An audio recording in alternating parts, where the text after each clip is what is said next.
Yes.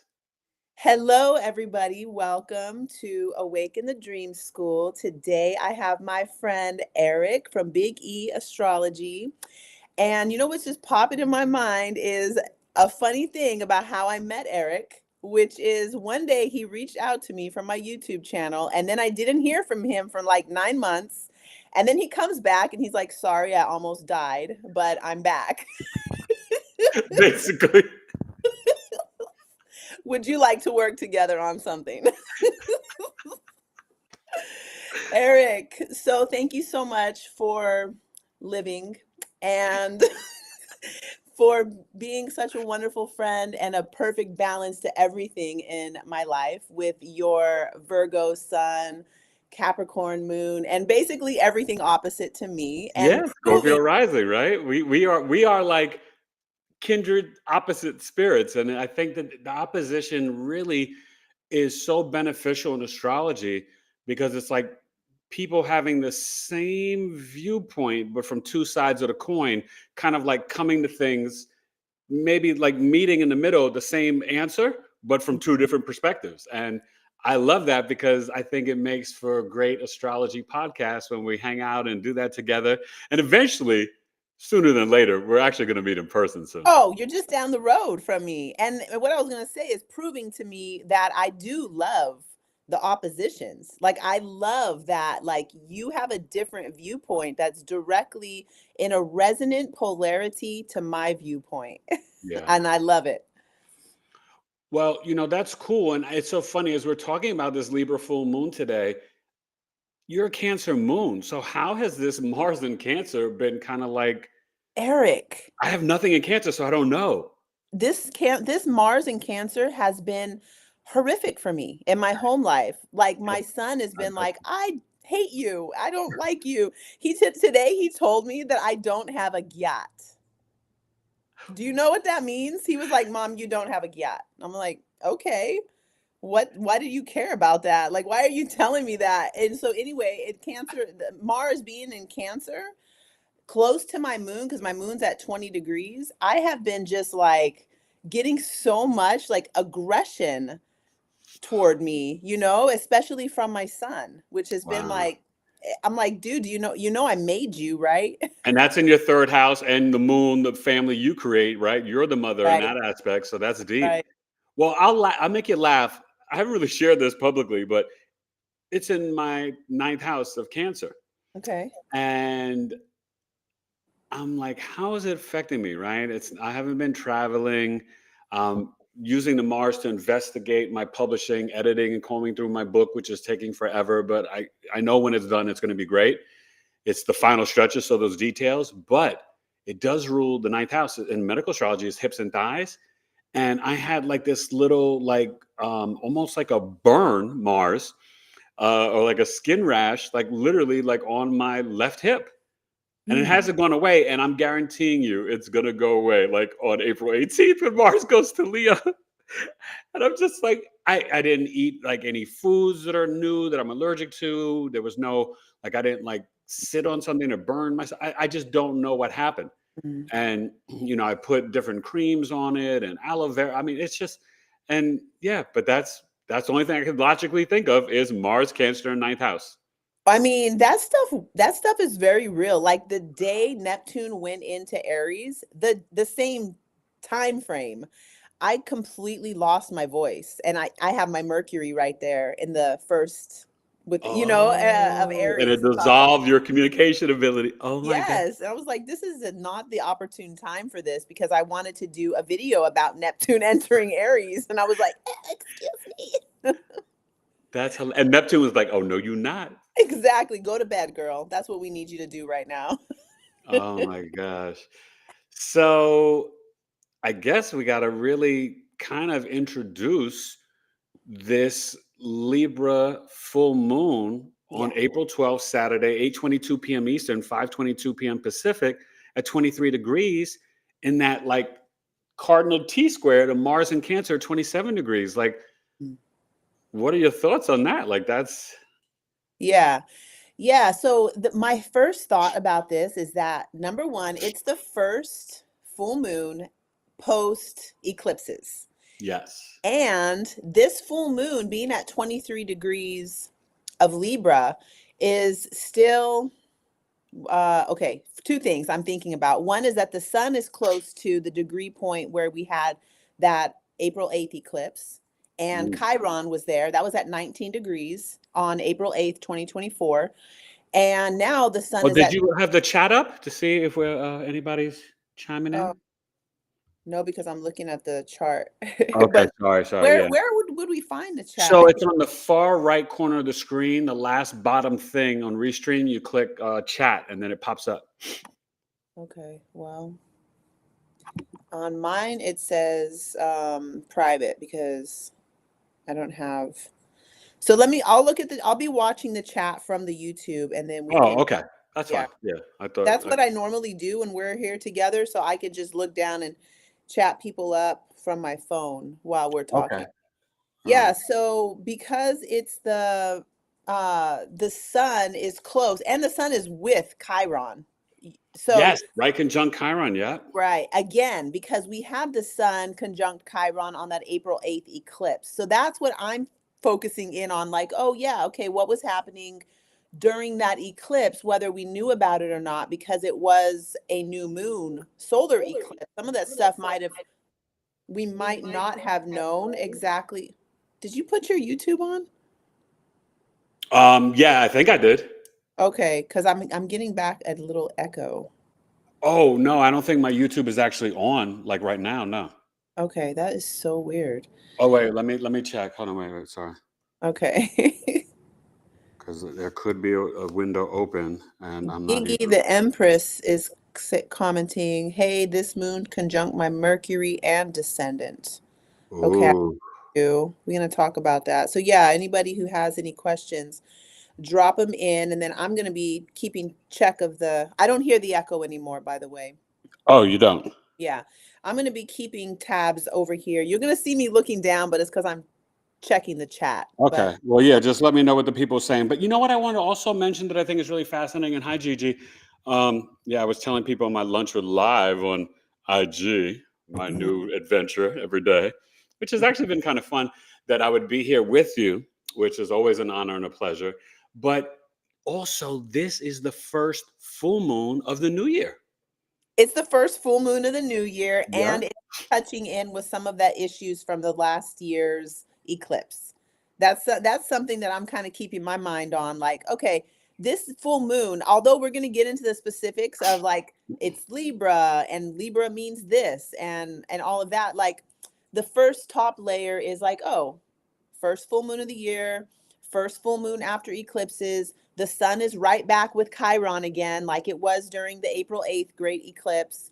And some of these wounding, insecurity topics, food security, the security about keeping your cool, because the lot mental health issues that can come up with anything that's disturbing the head can be coming up when the sun's in Aries and with Chiron right there. And now, for now until 2039, I've been saying Aries season will not be the same because what? Our new friend Neptune is in Aries. Mm-hmm. Right now, it will retrograde back October 22nd, but it Mm-hmm. goes back February of 2026. So really, from now till 2039, Aries season just won't hit the same. We won't have that assertive initiating energy, right? The Neptune will dissolve the I am a little bit. It will not be as impulsive. It will be a little less assertive and aggressive. It may have, and this is what I've been telling a lot of Aries Sun Moon risings, no, unless you have to, no pharmaceuticals.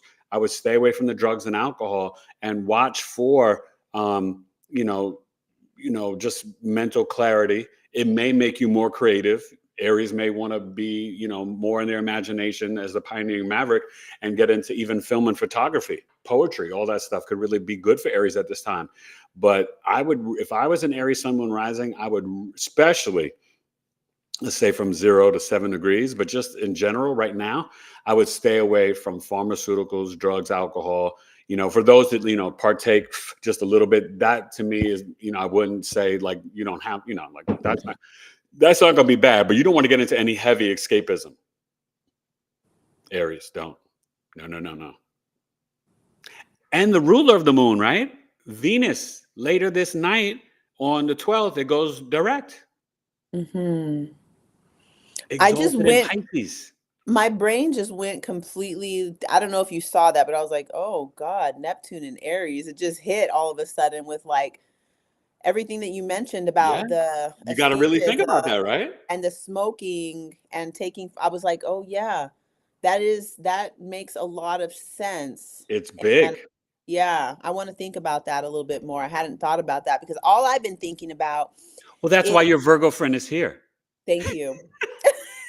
Because what I've been thinking about is how every time Neptune goes into a new sign, because it is a generational planet, that this Yes. becomes the topic that everybody becomes. It's like when Neptune went into Pisces, everybody becomes a healer.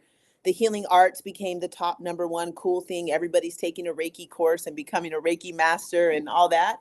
Yep. And now with Neptune moving into Aries, and I've already been seeing it and feeling it myself, which is like this push toward becoming sovereign and independent and Yep. self-sufficient and a lot of fitness, Self-reliance, self-acceptance, self-awareness. the Yes. fitness thing too. Like, hey, we need to get strong. Like, let's get this fitness thing going. A lot more people being like, hey, I don't know about fitness. I need help. Can you I've had people hit me up.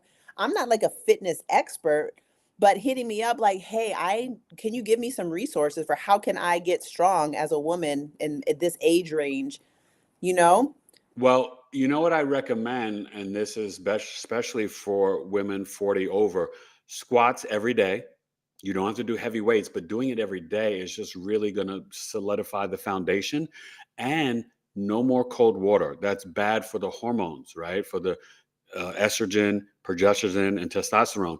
Warm or hot lemon water to start off your morning. And I know wifey and I, we do essential oils, and I haven't had a mosquito bite in 2.5 years. So we do eucalyptus, sometimes tea tree, and peppermint oil in the hot lemon water in the morning. Very Mhm. good. Mhm. But that's important. And Neptune Aries, you know what else is really fascinating? I think it is going to dissolve away the Neptune Pisces illusion, confusion, delusion, and deception. Think Mm. about America's chart, the Sag rising. That Pisces has been in the fourth house of our homes, our emotional mind, the tell-I vision, right? Being brainwashed, the Twitter era, the victimization, cancer culture, all that's going away. Mhm. That started 2011. Twitter started 2010.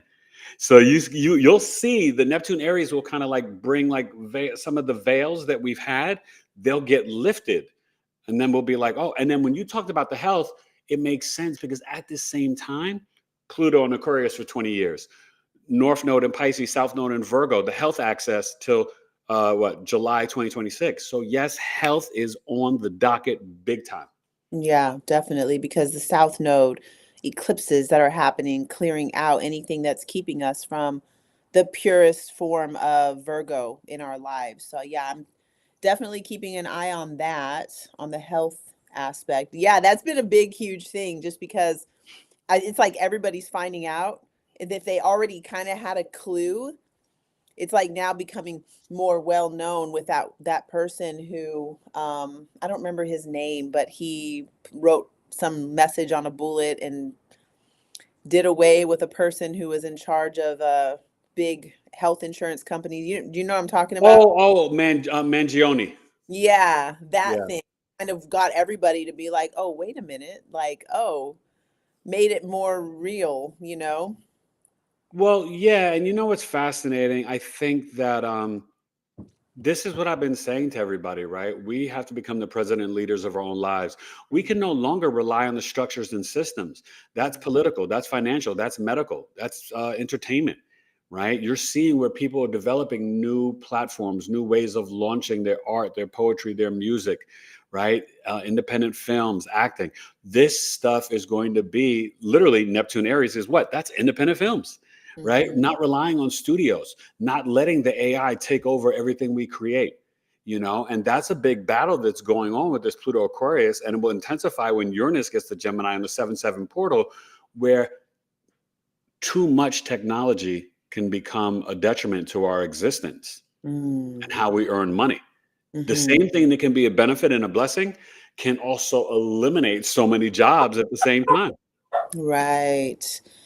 Yeah, not only that, but just like our own capacity for thinking about stuff because I had this feeling as soon as AI came out, when the chat GPT, one of my friends in Germany hit me up like the day it came out and was like, "Oh, you should use this." And he was like, he asked a question about his Uranus opposition. Like, what does it mean to have Uranus opposite Uranus in the seventh house? And it gave him a reading, and he gave me the reading. It was like, "Hey, what do you think about this?" And I was just like, "Damn, that's really good." Like, Well, but you know what I've noticed that it was doing, and I hope it's still doing that because I don't use it that much. But it would give you a little brief thing, but then it would say you should consult a professional astrologer. well, It that's didn't what say that? his that no, definitely. Yeah, Oh, it that's did what say that. his Okay, good. said, which is why he hit me up and was like, Right. "Hey, will you read this and tell me what you think?" And I was like, "That is a very good reading." Like, that's what I would say. Wow, that's crazy that this thing knows how to do that. Well, yeah, because all ChatGPT is just taking all the data and information that's out there in the stratosphere and the internet. Mhm. That's all it really is. It Mhm. just knows how to assimilate it, compute it, and then dispense it out. But I Mhm. tell people, even if you do use it for your business, it's gotten way better since the beginning, but you still have to put your human touch on it because it will use the same words. It gets redundant. It's like Yeah, like it always wants to say tapestry of the cosmos, and you're like, what? or Come on. embark on a journey. Like when I see Yes. somebody who wrote embark on a journey, I'm like, Uh, "Girl, I know you didn't write that." Nobody I know. says embark on a I journey. know. Nobody. That's so funny. I love that. So now, do you want to start with the rising signs, or just break down a little bit more? And I don't know if people have any questions about this Libra full moon, but the one thing that I would say, what's interesting about this Libra full moon, remember that the T square, right, is kind of pointing to that Mars Cancer energy, which will be leaving just a few days afterwards on 18th to Leo. But Mars in Cancer, I like the energy of the EQ for manifesting through this full moon, in terms of through water or your emotional and spiritual discipline, because that Mars is trining the Mercury and the North Node exactly right at 27 degrees, a little Mhm. bit of the Saturn and Venus. Mhm. I feel like that is kind of giving us this. We've got to like really initiate the compassion, empathy, grace, and mercy, and self-love, and that unconditional love, right? Because where's the ruler of this moon in Pisces, getting ready to station direct. So that's the God made Christ-like love, Book of Ephesians. So it's not to be self-sacrificing, not to be taken advantage, not to be the victim, but have that self-love, and let's move forward with real intention and healthy boundaries in our lives. Can you talk a little bit more about that? That Mars trine to the North Node and Mercury, and how that's impacting the full moon. Well, I think that we have got to realize that if we're not in control of our emotions based on the Aries Libra, the I versus the we, right? Because the T square, right, is the Aries, the Libra pointing to the Mars and Cancer. So if we don't control Mars and Cancer, what? It's in its full, it's exalted in Capricorn. It can be overly emotional, overly protective, super sensitive. So if we don't control our emotions about our I am energy, our relationships, our business partnerships, right? Libra, all that stuff, we could get into a bad place. So, how do you harness and control your emotions, improve your emotional intelligence? Well, that Mars trining the Saturn, North Node, Mercury, Venus, and exact to the North Node, we have got to kind of embrace, I think, being in the flow. Embrace the water, embrace the compassion, empathy, the spiritual practices of the Pisces, right? Mhm. Our inner guru, Mm. right? And I think that that's really beautiful. And I would actually recommend, at this time to really think about how intentional you are with your spiritual practice, but your positive thoughts and words, Mm. right? We got to stop being babies, stop being victims. That's not going to serve us at this time. And we have to move forward with intention. Mm.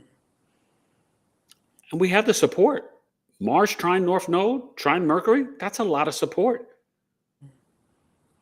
Okay, so when we do the all 12 signs, we can add that in, like how the person has that support from Mars to go have their actions be connected with that unconditional love and agape and all of that stuff from the Yeah.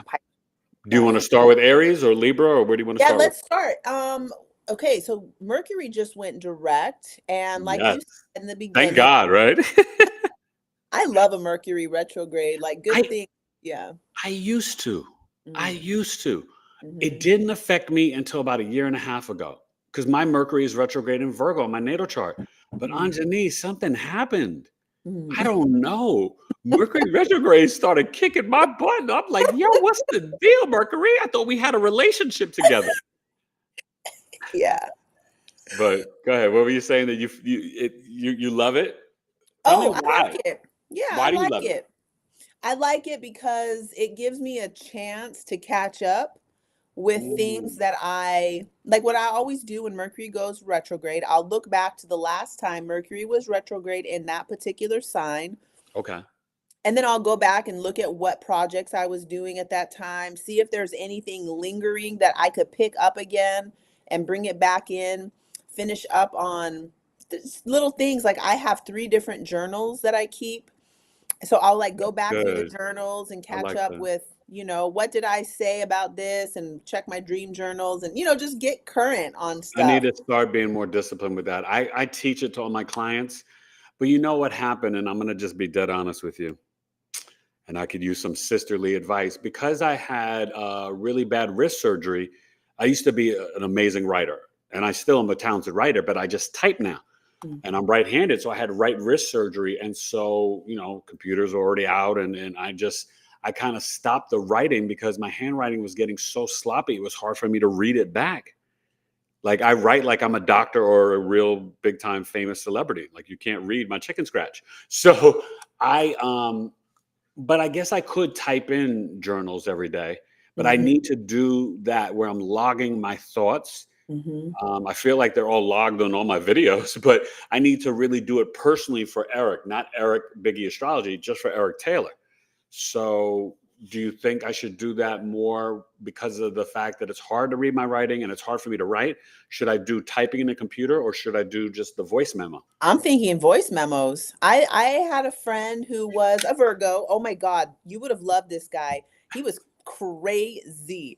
He had a lot of the same stuff as you because we had everything opposite. His Mm, Venus was opposite my Venus, Mars opposite my Mars.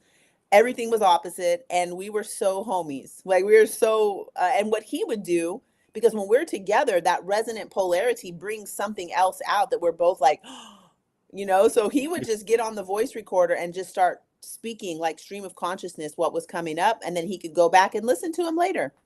you're right. I need to just do that because I use my voice memo all the time. Mhm. Even when I do audio chart readings for my clients. So yeah, I need to just do it for Eric. Yeah, your own little file, your own little section of him. That's where I'm gonna go with it. I just feel bad because I miss writing. Yeah, I really was oh my god, I've got like all these those composite notebooks because that's where I used to write my rhymes, right. like books of rhymes, but like it's just I got to the point now where like I can't even read back what I write. It's terrible. Mm. It's terrible. It's so terrible. It just breaks my heart too. But so you want to go with Aries? Start with Okay, the. yeah. Let's go What ahead and you want to start. see? Do we have any questions or comments from the people? Let's see. How you Uh, doing, people? Who's there? oh, Alana Taylor. Hey, Alana Taylor. Okay, if someone is crazy, he would definitely get along with my husband. Ah! Oh wow.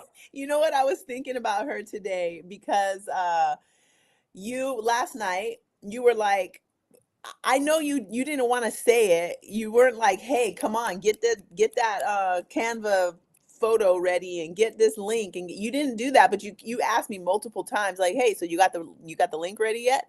Hey, do you have the send me the link. Send me this." I was like, "Oh god." And I was just chilling. I was just lounging and then I was like, "Oh my god, I felt the Capricorn Oh, I coming." thought I only asked you once. I'm sorry. I didn't mean to put pressure on you. No, That you was did. not It was just intentional. no, but you know what I thought was like, oh, he lives with somebody who's also a Pisces sun, and so maybe he's used to this and is like, knowing that maybe, it might not. Well, okay, so do you so you're getting me to admit that I do not always feel I can trust the Pisces without reminding them? Is that what you're saying? It's fine because it's true. I mean, it's I Little always helpful reminders. But I you know what tell I my love? kids. My wife will thank me for reminding her. Me too. That's Yeah. what I was gonna say. Is that I tell my kids all the time, like, hey, just push me, just let me know, because it's not that I'm not trying to do it, it's that I literally get lost in the moment of what's happening, and this thing you're talking about is not happening right now, but it should be happening because it needs to. And so I was like, oh, look at him pushing me, and I appreciated it because then I got it done. It only took me like 30 minutes or something like that to get it all done. But yeah, yeah, I was thinking about her. I was like, oh, That's how funny. nice. Yeah, how Right. Who, nice she who, has who this. else is there in the chat? Who else is in the chat? I love Okay. the peoples. Uh, That's so she funny said, you though. are catching my Pisces heat. Okay, so is there anything else that we need to add in? Because we mentioned Mars. Well, I think the Pisces party, the Pluto Aquarius, and the Pisces North Node. So there's a big emphasis on health. And Aries Libra, it's about the health of being able to balance our I am energy with the we. And Mhm, and it's closing up that chapter, like you said, from that last Aries solar eclipse, right? Of the I versus the we. Aries I am, Libra we are. mhm, And now with the Libra full moon, it's kind of like illuminating the endings, right? The full mm, moon. And mhm, so have we kind of purged out any relationships that are not bringing us harmony and peace? Have we come to endings and realized, like, you know what, that's not the right business partnership, that's not just and fair, I need more equality in this dynamic or that dynamic. And so I think it's very healthy and important with Neptune and Aries to come at it not in the normal assertive aggressive Aries way, but to be a little softer and more compassionate and empathetic, but still walk in your brave courageous leader I am energy and be like, hey, you Libra people, like, I'm going here. If you guys want to come with me, that's great. If not, it's cool. But I just wanted to include you and let you know this is how I'm leading and what I'm doing. mhm, And so that Neptune, I think, is going to be nice for Aries. I think it's going to soften the Aries energy because sometimes they're not blunt like Sag, they're just direct, right? Aries is so pure, they don't mean to hurt your feelings, but if you're in their way, they'll step on your toes. mhm, Because Aries is like, wow, like I'm doing it. Like they don't ask for permission, and Aries doesn't want to hear the word no. Aries is going to do what they want to do anyway, mhm. you know? Okay, yeah. All right, So so yeah, okay, so you got the stellium. We talked a little bit about, we didn't mention much about Chiron being with the well, sun. I mean, the Chiron conjunct the Sun. Do you feel like, I think opposite this Libra Moon and in the T square, maybe this is also letting us know that we've got to have unconditional love for ourselves and our inner child. Mm, That we've got to like have that Libra harmony and peace for ourselves. mm, We all, nobody escapes out of childhood without any scars or damage emotionally. And so don't be the victim about it, but also like give, 7-year-old Anjani a hug, give 6-year-old Eric a hug, right? mm, Gigi, Alana, everybody watching, like give your younger version of you a hug and let them know they're safe and secure, and mm. forgive whoever created any wounds. And that's what That's you're getting from the Chiron. Well, yes, because it's in the T square to Mars. Mhm, So that means you have to probe and investigate emotionally, right? And then mhm, it's opposing the Libra moon and conjunct the sun. So it's mhm, part of that T square story. mhm, So I think it's illuminating how can we create inner peace, inner mhm, harmony within ourselves. mm. Okay. There was no accident that God and the universe had the Chiron and Aries while we were going through all of this. The Aries North Node, Libra South Node from 23 to 25, January 10th, the Neptune and Aries, all this stuff. Like there's like a theater and a story playing out in the cosmos. Mhm. And did you know, you're the expert on Chiron, maybe you can tell me and tell our audience, why does Chiron spend a longer time in Aries and Taurus and more so in Aries than any of the other signs? It Yeah, has a longer it transit. Why? has. Do you know why? Yeah, well, it has to do with its orbit. So there's the signs from, let's see, there's it makes sense, but I can't remember. I think it's like Taurus, Gemini. I think it's like this section of the sky. It's Okay. going to go fast, and then the rest of them it goes slower, and it's because of the way the ecliptic moves with the asteroid belt between this and that, between Mars and Jupiter. So it has to do with the position and the way Okay. that the ecliptic moves. Because So it's yeah, way longer in Aries than the other signs. and well, it was pretty long in Pisces too. Oh, Yeah, that Pisces was that one was a while also. So yeah, it's not we can't put it in. The only thing we can say is that Chiron will return in 50 years. But if you have your first Chiron square, you could have it at 6, you could have it at 15, or you could have it at 18. And so they say that if you have your first Chiron square before the age of 7, that you are a person that is like beyond the veil. You know what I mean? You're one of okay. these people who is more mystical. You have more of the chirotic energy if you have that first square before the age of 7, because not everybody does. So when I read charts, I always look because I have a strong interest in what Chiron means and how it shows up in our lives, in our relationships, and I our love how you break down Chiron. I wish like we'll have to do something. You guys like this is the thing, right? Astrologers have expertise in different things, and Anjani is like one of the best I've ever seen with Chiron. And it's like I want you to like tutor me on it. You know what I mean? Because I deal a lot with the wounding, but I think I need a little deeper connection and insight on the healing aspect okay. of it. You Oh, I know, love because that. it's where it can become our gift to heal, right? Uh, we should do something because I have so much material. I created this like beautiful, beautiful slideshow, and Okay. I haven't taught a course with it yet because I used it for a live course Okay. at the San Diego Astrological Society. They hired me to do a live event. Oh, that's And fun. I got there with this beautiful, I mean, I'm not trying to be like that. I'm not a good No. designer, but this was a beautiful slideshow. And their little backdrop thing didn't work. So I never got to show the slideshow. Oh no. Yeah, but Well, I we've got to still, remedy that. Well, actually, I forgot. You and I were planning from, I believe, our last or two podcasts ago that we were going to do like a little webinar together. yeah, something to help people with understanding how to heal themselves and how to use the plants and the planets. That's what we were talking about. Like, Yeah. So we may have to do two different ones, but yeah, let's work that out. So you want to get into Aries now? yeah, let's go because I keep stopping you because I'm like, but wait, there's one more No, thing. no, no, no, no. We'll play it out as we go through because obviously Okay. Uranus and Taurus and Jupiter and Gemini, but they're not. Jupiter's not aspecting the Pisces stuff, and Taurus is not really, and there's nothing in Capricorn squaring the area. You know, we don't have like the cardinal cross going. Or so, Aries risings, right? This is on your ascendant, and the full moon's in your seventh house. So I don't know. I guess for me, I think about obviously you're dealing with a lot in your 12th house of Pisces. Aries risings could be going through a lot with their dreams right now. But I think that when that sun is on your ascendant, there could be that little energy where you're prone to be a little self centered, focused on self, right? The only house of self in your aura. But I think with the Chiron there, this is a great opportunity for Aries risings to really work on healing themselves.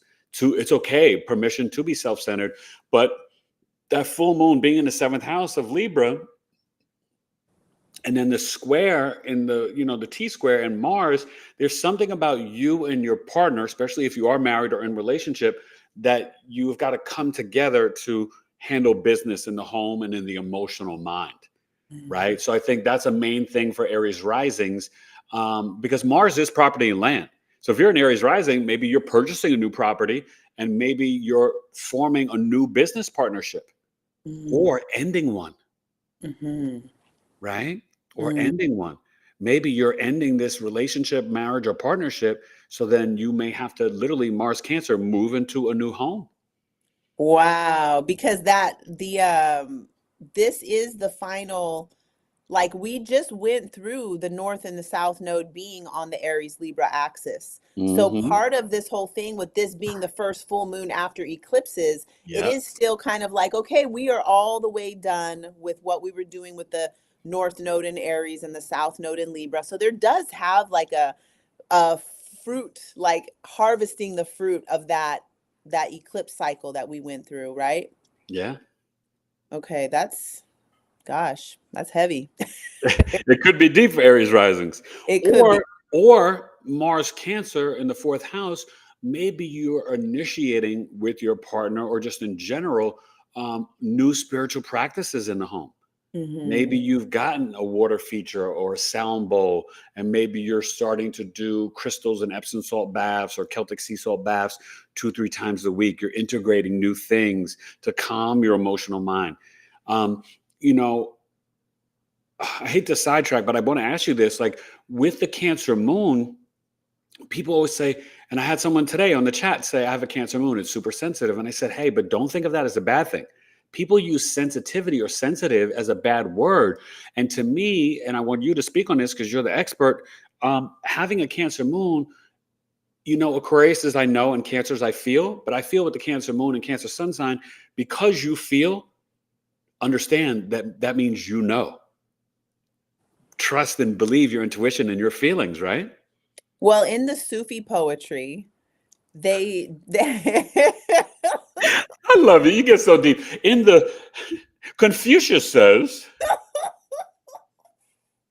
in the Sufi poetry, to know to know a thing means that it has been in your body. To yeah, know a thing means that you have really, you it has been in your body to the point that that's how you know a thing. You hmm, don't know it until you have really felt it. yes. So the thing about the Cancer moon is that, I mean, and just Cancer in general, like I'm Oh, speaking this, I have a Cancer moon, but no, Cancer, cancers are deep. it is the deepest of the deep. And one of my friends brought up the fact that Cancer is a place that you will be good with doing things that requires a lot of effort. It's like, and it's because this deep feeling of I need to be able to feed all these people. I need to take care and nurture. Protection, home, safety, Yes. security. Yep, you're right. Yeah. So Cancer can be a really good placement for business because of the Oh, yeah. fact that this business ain't about me. I'm doing this business because I need to feed these people. Architecture, real estate, banking, property management, real estate, realtors, all that stuff, banking. Mhm. Remember, it's the opposite of Capricorn. Mhm. So it's like Capricorn may go out and earn the money, but Cancer turns the house into a home. They make the Exactly. whole thing work. Yep, exactly. I love that. I love what you were saying about the people with the Aries rising might, because now when you were talking, I was seeing that, oh, it's trying to that stuff in Pisces. So on the side of like, yeah, they might be getting a divorce and needing to find a new home. That was one way. The second way is that you and your spouse might be getting into something that is ethereal, that's taking you into beyond the physical Spiritual realm. practice, yeah. Exactly. I love that idea because that's been coming to my heart a lot. Because It's it's like trining the Pisces it's 12th trying. house, right? That Yep. Mars is trining the Mercury and the North Node in the 12th house. So that's like initiating new spiritual practices Yeah. for the subconscious, unconscious mind in your dreams. So Do it. Aries rising, start your dream book. Do it. Start Do it. that. You have a partner. Doing that with a partner is going to be so powerful for your relationship and for, because two, what is the when two or more come together to do the Yeah. same Yeah. thing, like Biblical. Yeah. it, Yeah. it's true. God It is does. present. Yeah. When two or more. Yeah. And I love, Aries risings and Pisces risings are the two most rare ascendants. So, and Aries is such an authentic rising sign. I think Mm, of Aries and Aquarius. They are mm. like the most authentic rising signs. Like when you meet an Aries rising, you're like, oh yeah, I know you are. Yeah, you can tell. You know what I mean? The way that they kind of initiate life. So Taurus, Okay. Taurus the bull, talking about you and my wife. Obviously you're still dealing with Uranus on the ascendant, and that's going to be wrapping up soon. Um, but you're dealing with your 11th and 12th house with the sun and then the Pisces party. So then, for the Taurus risings, that Libra sixth house, it's illuminating and ending something around your work, service, health, sicknesses, and daily routines, Mm-hmm. And so I wonder if you're kind of like these people, Taurus risings, in your daily routine and your work life, you can be like, you know what?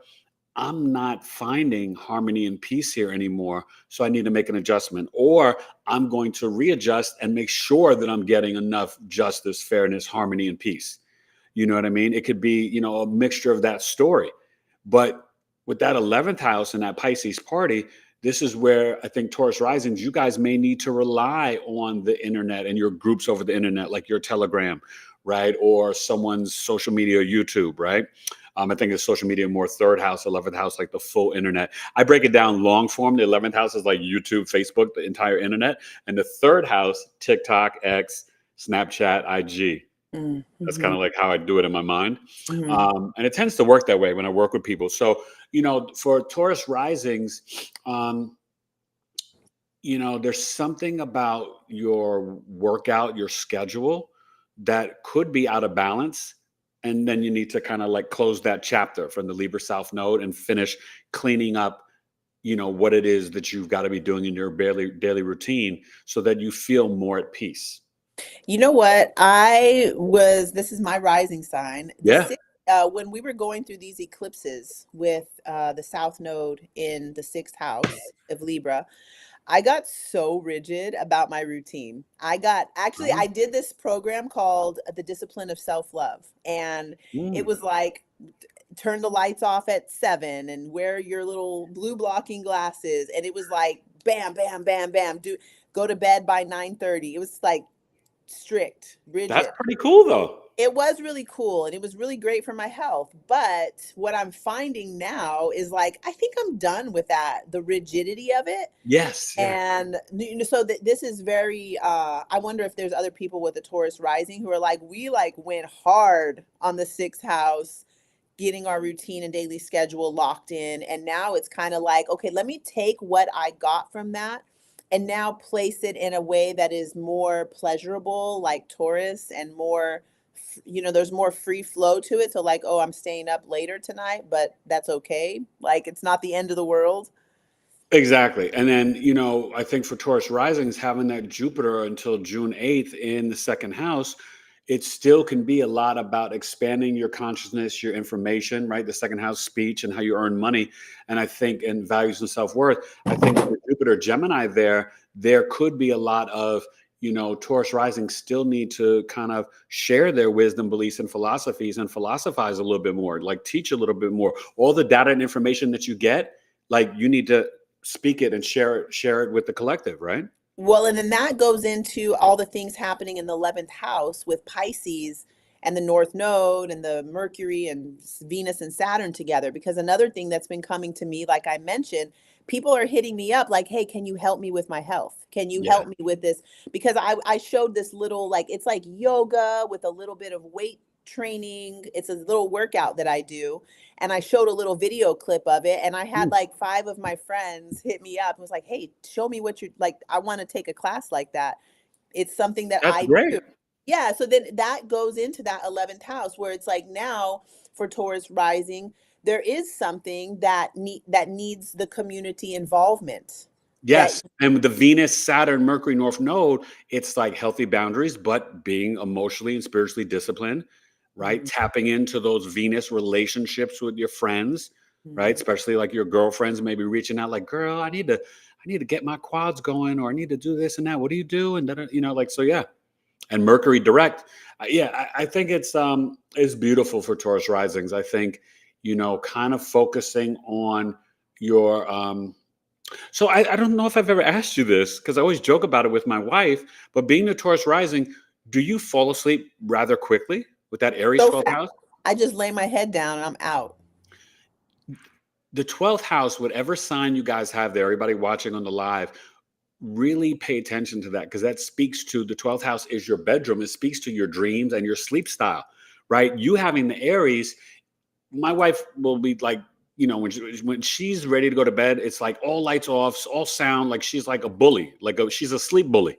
And I'm just like, I'm still working. I'm not ready for bed yet. But she's Aries. She's like, I gotta go to bed now, right? And I'm like, can you just be quiet because you're gonna be asleep in 26 seconds. So I'm over here still working, and I got the Libra there. So Oh what my happens God. for me going to sleep? I've got to be peaceful. It's got to be harmonious. My toes can't be too covered, but then the blankets can't be too heavy. Like it is like a whole Libra thing. It's comedy. Like I have to laugh. So everybody pay attention to your 12th house because it will talk about your sleep life. And Taurus risings, they go to bed in like no more than 37 seconds. It's like I'm really like jealous. Like it's a gift that you guys have. I've heard this before, but I've never heard it called a sleep bully. But you got me. I am a sleep bully. I'm like, I nope, know time, Taurus it's risings, time. you guys are sleep bullies. I'm trying to see the chat because I want to see what Alana says about that. But I hope no, she says something. She may have been dealing with the boys. I can hear the boys, she picked them up in their home. okay, But Sean is yeah, here. she's a sleep bully. She'll admit to it. She said I'm a sleep gangsta. Oh my God, that is my wife. Yeah, I want to go move on, but before I want to tell you, when I was in the Navy and I was in boot camp, Uh-huh. I would go into the bathroom stall and be like, I got to go to the bathroom. And then I would just take the toilet paper roll and lay my head on it and catch a quick nap. Oh my God. I could That sleep anywhere. I could fall that's asleep funny. anywhere. Oh my God, that is really, really funny. Okay, so Gemini risings.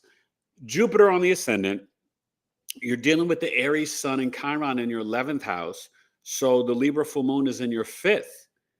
Not exactly in a trine. I don't know what degree orb do you like to do for a trine? No more than 7?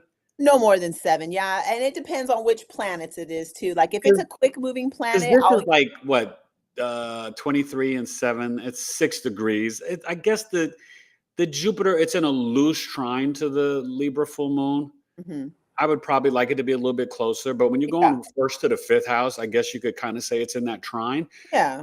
So for Gemini risings, I think that there's some things around their creativity and children that they have got to seek that peace and that balance, but they're also probably wanting to aesthetically make what they create extremely, like I find Libras, their palette and their need to have things aesthetically be pleasing, right? Because they have Spica there, that mixture of Mercury and Venus. So Libras naturally will beautify any space. They're great event planners. And so that trine to Jupiter with this moon, I could see where this could be a good opportunity for Gemini risings to 5th house is also with education, more so high school, college years, but still, right? Taking that creative hobby and then sharing it or teaching it out to the world, Mhm. you know? Mhm. And it could also be where you're like, maybe there's something ending around your children. So maybe Gemini risings have children transitioning from 8th grade to high school or high school to college or leaving elementary school. There could be that energy of that. Mhm. Yeah. What about Well, on the have square to Pisces in the 10th house, mm, that's, that that Pisces party in the 10th house. I don't know. I think for Gemini risings, they are ready to have like a real back-to-back glow up because, as the young kids say, because Jupiter on June 9th will be going into Cancer, their 2nd house of their speech and how they earn money. So I think Gemini risings could be preparing to get the bag. So that 5th that's house, good. That's right? great. That 5th house, go explore your creative things. Mm. Yeah, in financial astrology, the 5th house has to do with those risky Yes. investments. Taking day trading, crypto. Yeah. Yeah. Yeah, so that I could see that being good. And then also your creative self-expression, like be more risky with coming out. That is a Gemini. I feel like Gemini rising needs that anyway, like to go ahead and be like a free radical and not be so, like what your mom expected you to be. Or needing to be so perfect. We were just talking to our Gemini rising son. He's our oldest son today. And we were talking to him about different things with creativity with his business. And it's like, and I just was telling, his mother was talking to him and I said, yo, buddy, listen, your videos, everything, it doesn't have to be perfect. Leave perfection for God. Right. I didn't want to get into this is the age of Aquarius and authenticity, but just show up and be authentically you. Mhm. because he's a corrective exercise coach, nutrition coach, and a fitness trainer, personal fitness trainer. And you got to just show up consistently in social media. And this is his time. This really is his Yeah. time Libra because on the that ascendant, it's like don't play small, go for it. and what we were talking about Neptune being in Aries, I feel like that Neptune in Aries is really giving people that they know they need to get stronger and they need to improve their physical stamina and their endurance and all of that. So his job is going to be in high, what do you I've been call it? trying to tell him. Yeah, this is his time. He's got to And listen to his astrologer dad.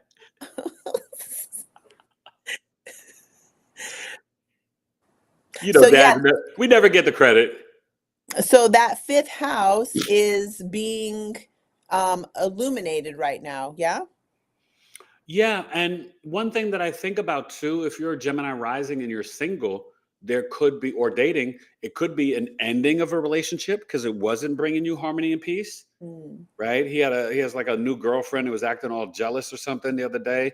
He was telling his mom, and I'm like, well, if she's showing you she's jealous now in this new relationship, believe her, and don't, I wouldn't stay around with that. Like, you're too young. He's only 25. Like, you don't need jealous partners. Mm. Not as a Gemini rising, that's for sure. No, you don't, girl, right? So you want to check in? Anybody with the chat with any questions or comments for the first three risings? So we Nope, got nothing yet. Cancer. Mm-mm. Okay. Let's move on. Cancer. Mars right there with the T square. The fourth house with the Libra, right? And I don't know if and the Aries Sun in the 10th, and the obviously the Pisces stuff in the ninth house.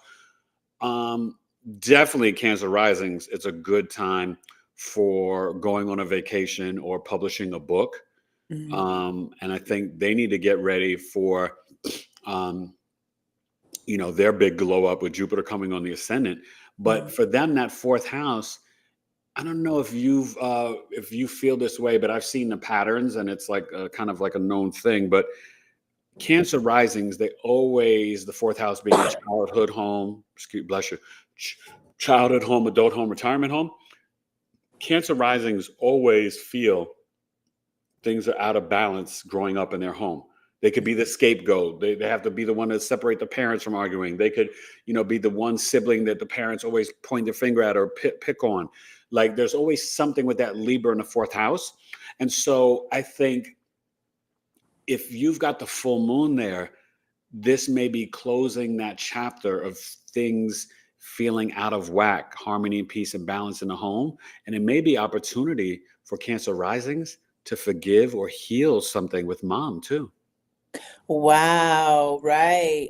Their mom or their own version of motherhood for themselves. If Yes. they're, yeah, motherhood could be really coming up right now for Cancer rising. And you know what I'm thinking of also is having like conflict in the home that has over because of those eclipses that were going through their Yes. fourth house, that something that could have been cleansing out. Like I have a Cancer rising friend who, oh my gosh, she just went through so much and she just now is getting settled after that whole eclipse season, being in Yep. this like super a conflict relationship with the landlord and the Home life, career life, public life, private life. Yeah, totally, you're right. yeah, that was her whole thing. Sarah, hi Sarah, she's I gonna hope it hear. gets better for her. Yeah. Oh, it's already getting Oh, better. good, good, good, Yeah.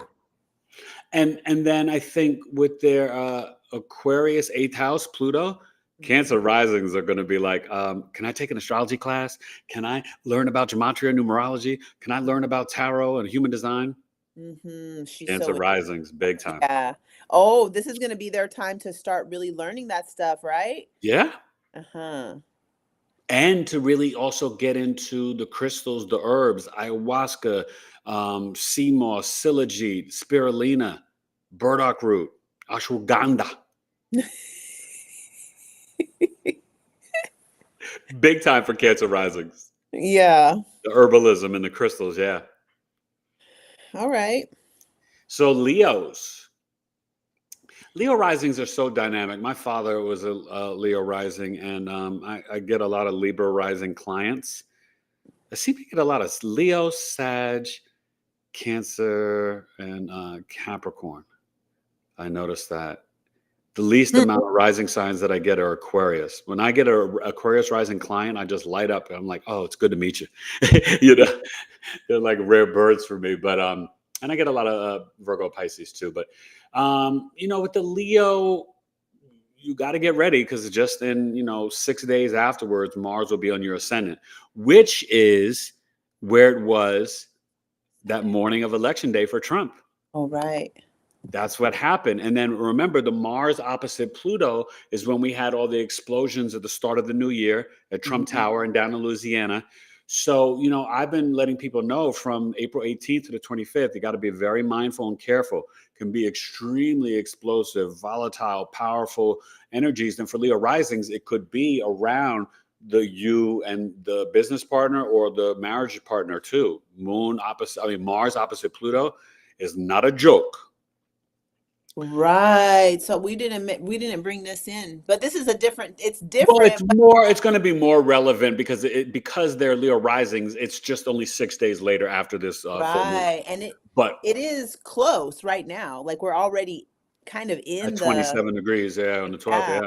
yeah. So I think one thing that's going to be interesting for them is the ninth house, right, and the third house, right. This Libra full moon in the third house.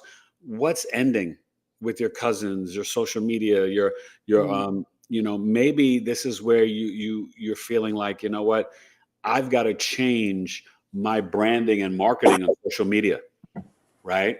Maybe you're changing your logo, you're changing your just some of the graphics you're using, you're changing your communications in the local community, your sales, advertising, marketing, right?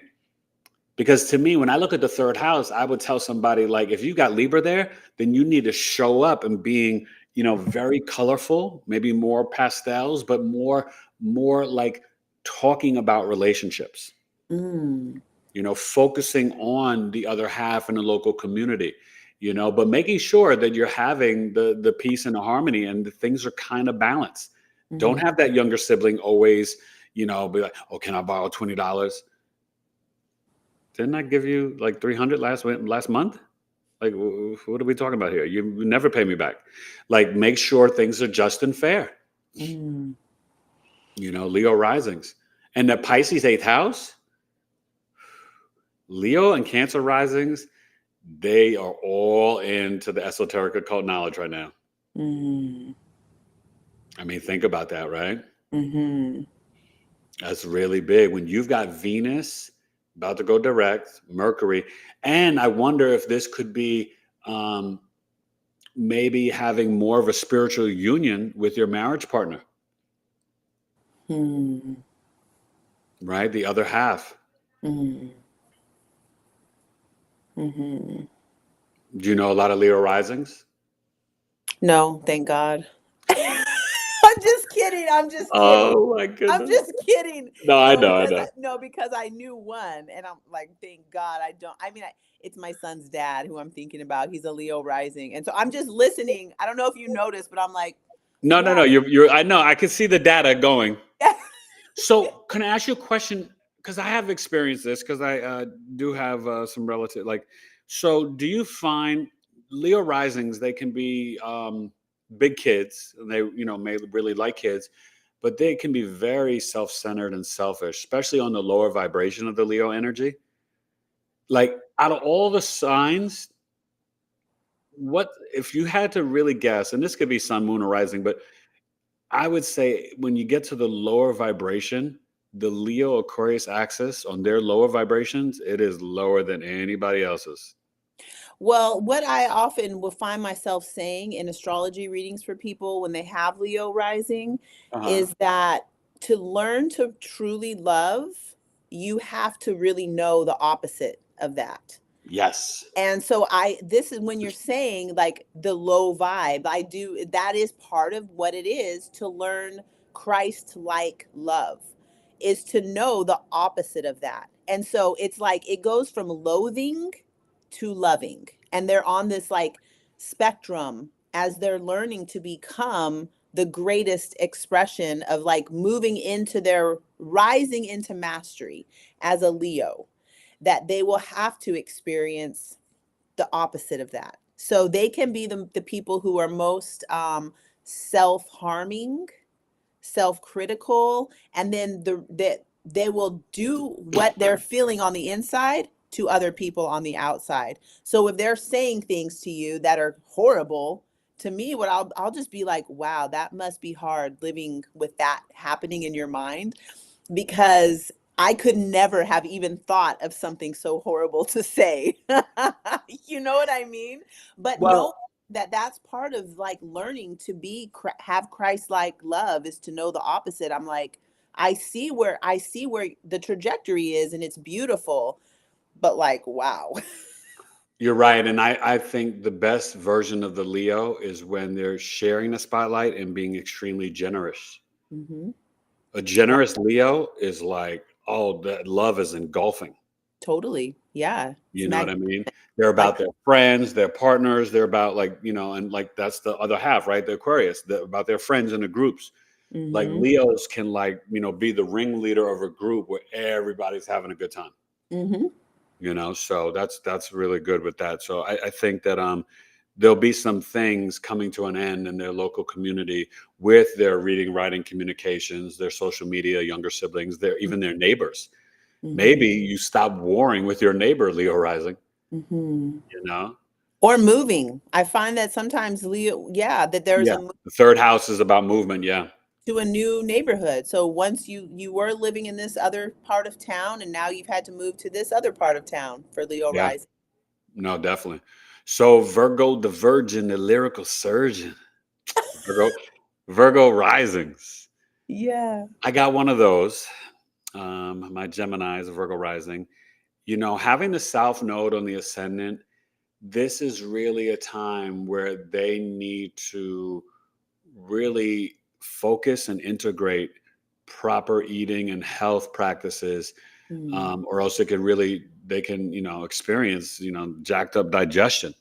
And mhm, having this Libra full moon in your second house, I think, um, hopefully they're learning how to create more harmony and peace with their family. mhm, They're learning that their speech needs to be a little bit more fair and just. mm. And that would make me and my wife so happy if my 15-year-old would learn it. And let me tell you, that Saturn opposition, oh, I cannot wait for Saturn to go in Aries, because Saturn in Pisces has been like rough. Mhm. My 15-year-old is not, he's almost on the verge of not making it out of it. Mm.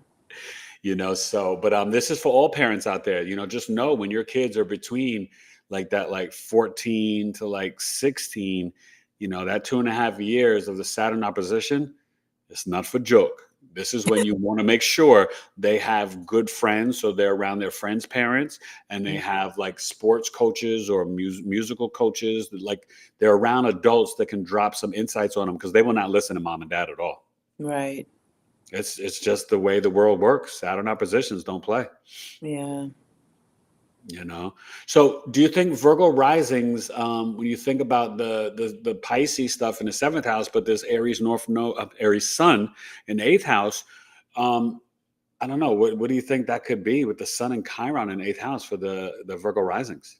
Well, having it come up, their own discomfort with death, and their own experience with death, because the eighth house deals a lot with death, Mm, and just the transformation of you were this and now you're that. And I also think about, for Virgo risings, dealing with deaths that they've had in the past, because when somebody dies, it doesn't ever get better. And sometimes it can actually get more intense as time goes on, instead of getting better as time goes on, because there's something that needs to be brought closer in, instead of trying to mm, repress it and push it away, like, oh, I didn't go to the funeral because I didn't want to deal with it.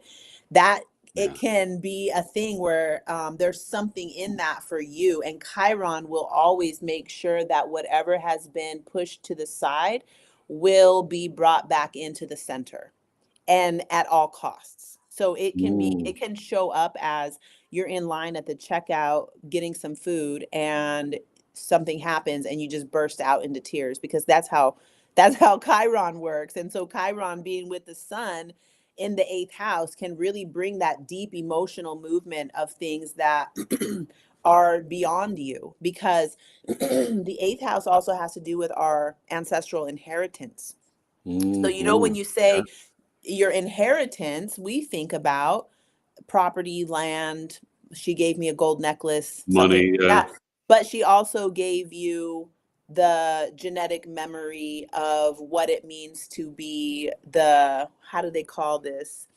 The one that the master liked the most.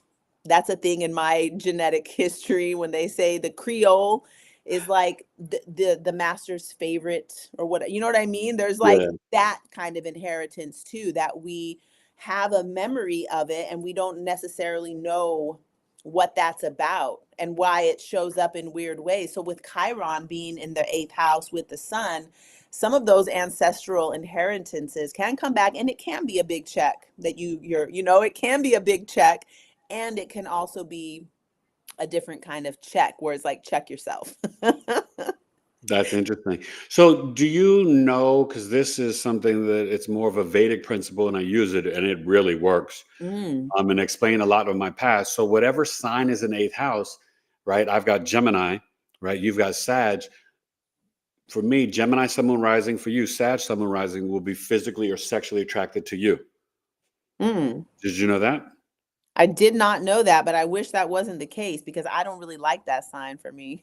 Well, let me tell you, I went through a pattern of dating Gemini women and it never worked. It never works. Sag doesn't ever work for me, but they do Yeah. like me. Yeah, yeah. Now, my wife's first husband was a Sag and it was not good for her. Hmm. I told her, you weren't patient, young lady. I was patient. I always get to tease her, but yeah, but I'd learned a lot about that with the Gemini there, and we'll get to the Scorpio rising soon. But I think that's pretty good with the Virgo rising. So Libra, with the full moon on their ascendant, what's kind of being illuminated? What's ending from all these eclipses, and then the Aries Chiron in the seventh house, and the really the Pisces party in their sixth house of their daily routine. I think Libra risings have got to tap into that unconditional self-love and that Mm, agape Christ-like love with the ruler of their moon, right? From the ascendant, the chart ruler too, about to go direct in the sixth house, Venus Pisces. So maybe this is where they may want to adopt a dog or a cat. They mhm, may want to, be like, okay, I'm going to work with Venus. I'm only going to eat chocolate on Fridays. That's going to be my cheat day, right? Libra risings have got to like find because they can be too passive aggressive.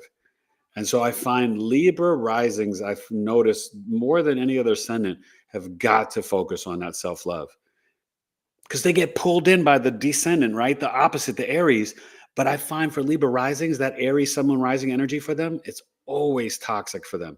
and you know what else I notice about Libra rising is not being able to have a conversation about how they actually feel. It's like, Yes.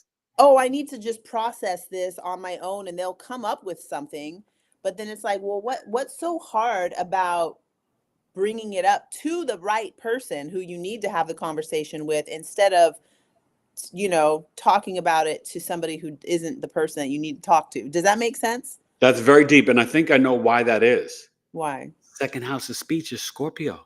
Mhm. Scorpios are very vague and private and secretive. There you go. And they're so intense, emotionally sensitive.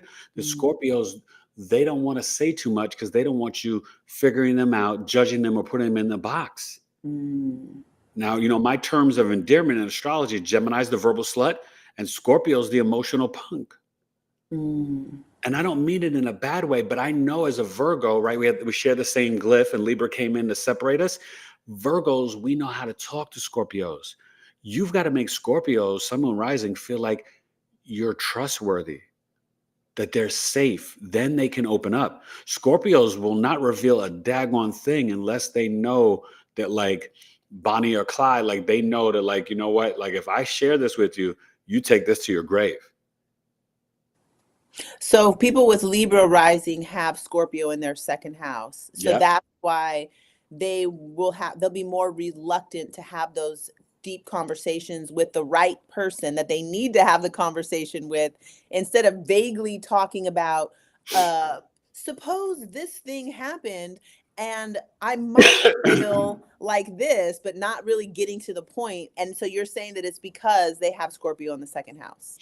I really think so. And then That at this time, with Mars and Cancer in the 10th house, this is where they have to watch out in public and at work, where they could get into emotional arguments with their coworkers or But with their boss. maybe if they talked to the person they need to talk to about the issue, they won't need to have an argument with their coworkers. Well, no, definitely. And I think that that daily routine of the Pisces 6th house with the trine to Mars and Cancer, Mm, this is where I would say they need to really get themselves in the flow. Maybe after work, before they go home, they do a little Tai Chi, mm, right? Maybe they start implementing a daily routine where they're like, doing the baths with crystals and Epsom salt. Like, a lot of things for the Libra risings could really help them out with that at this time. I like You that. know, that Yeah. would be really good. So, Scorpio rising. Okay. That's you. What's going on? Let us know, Eric.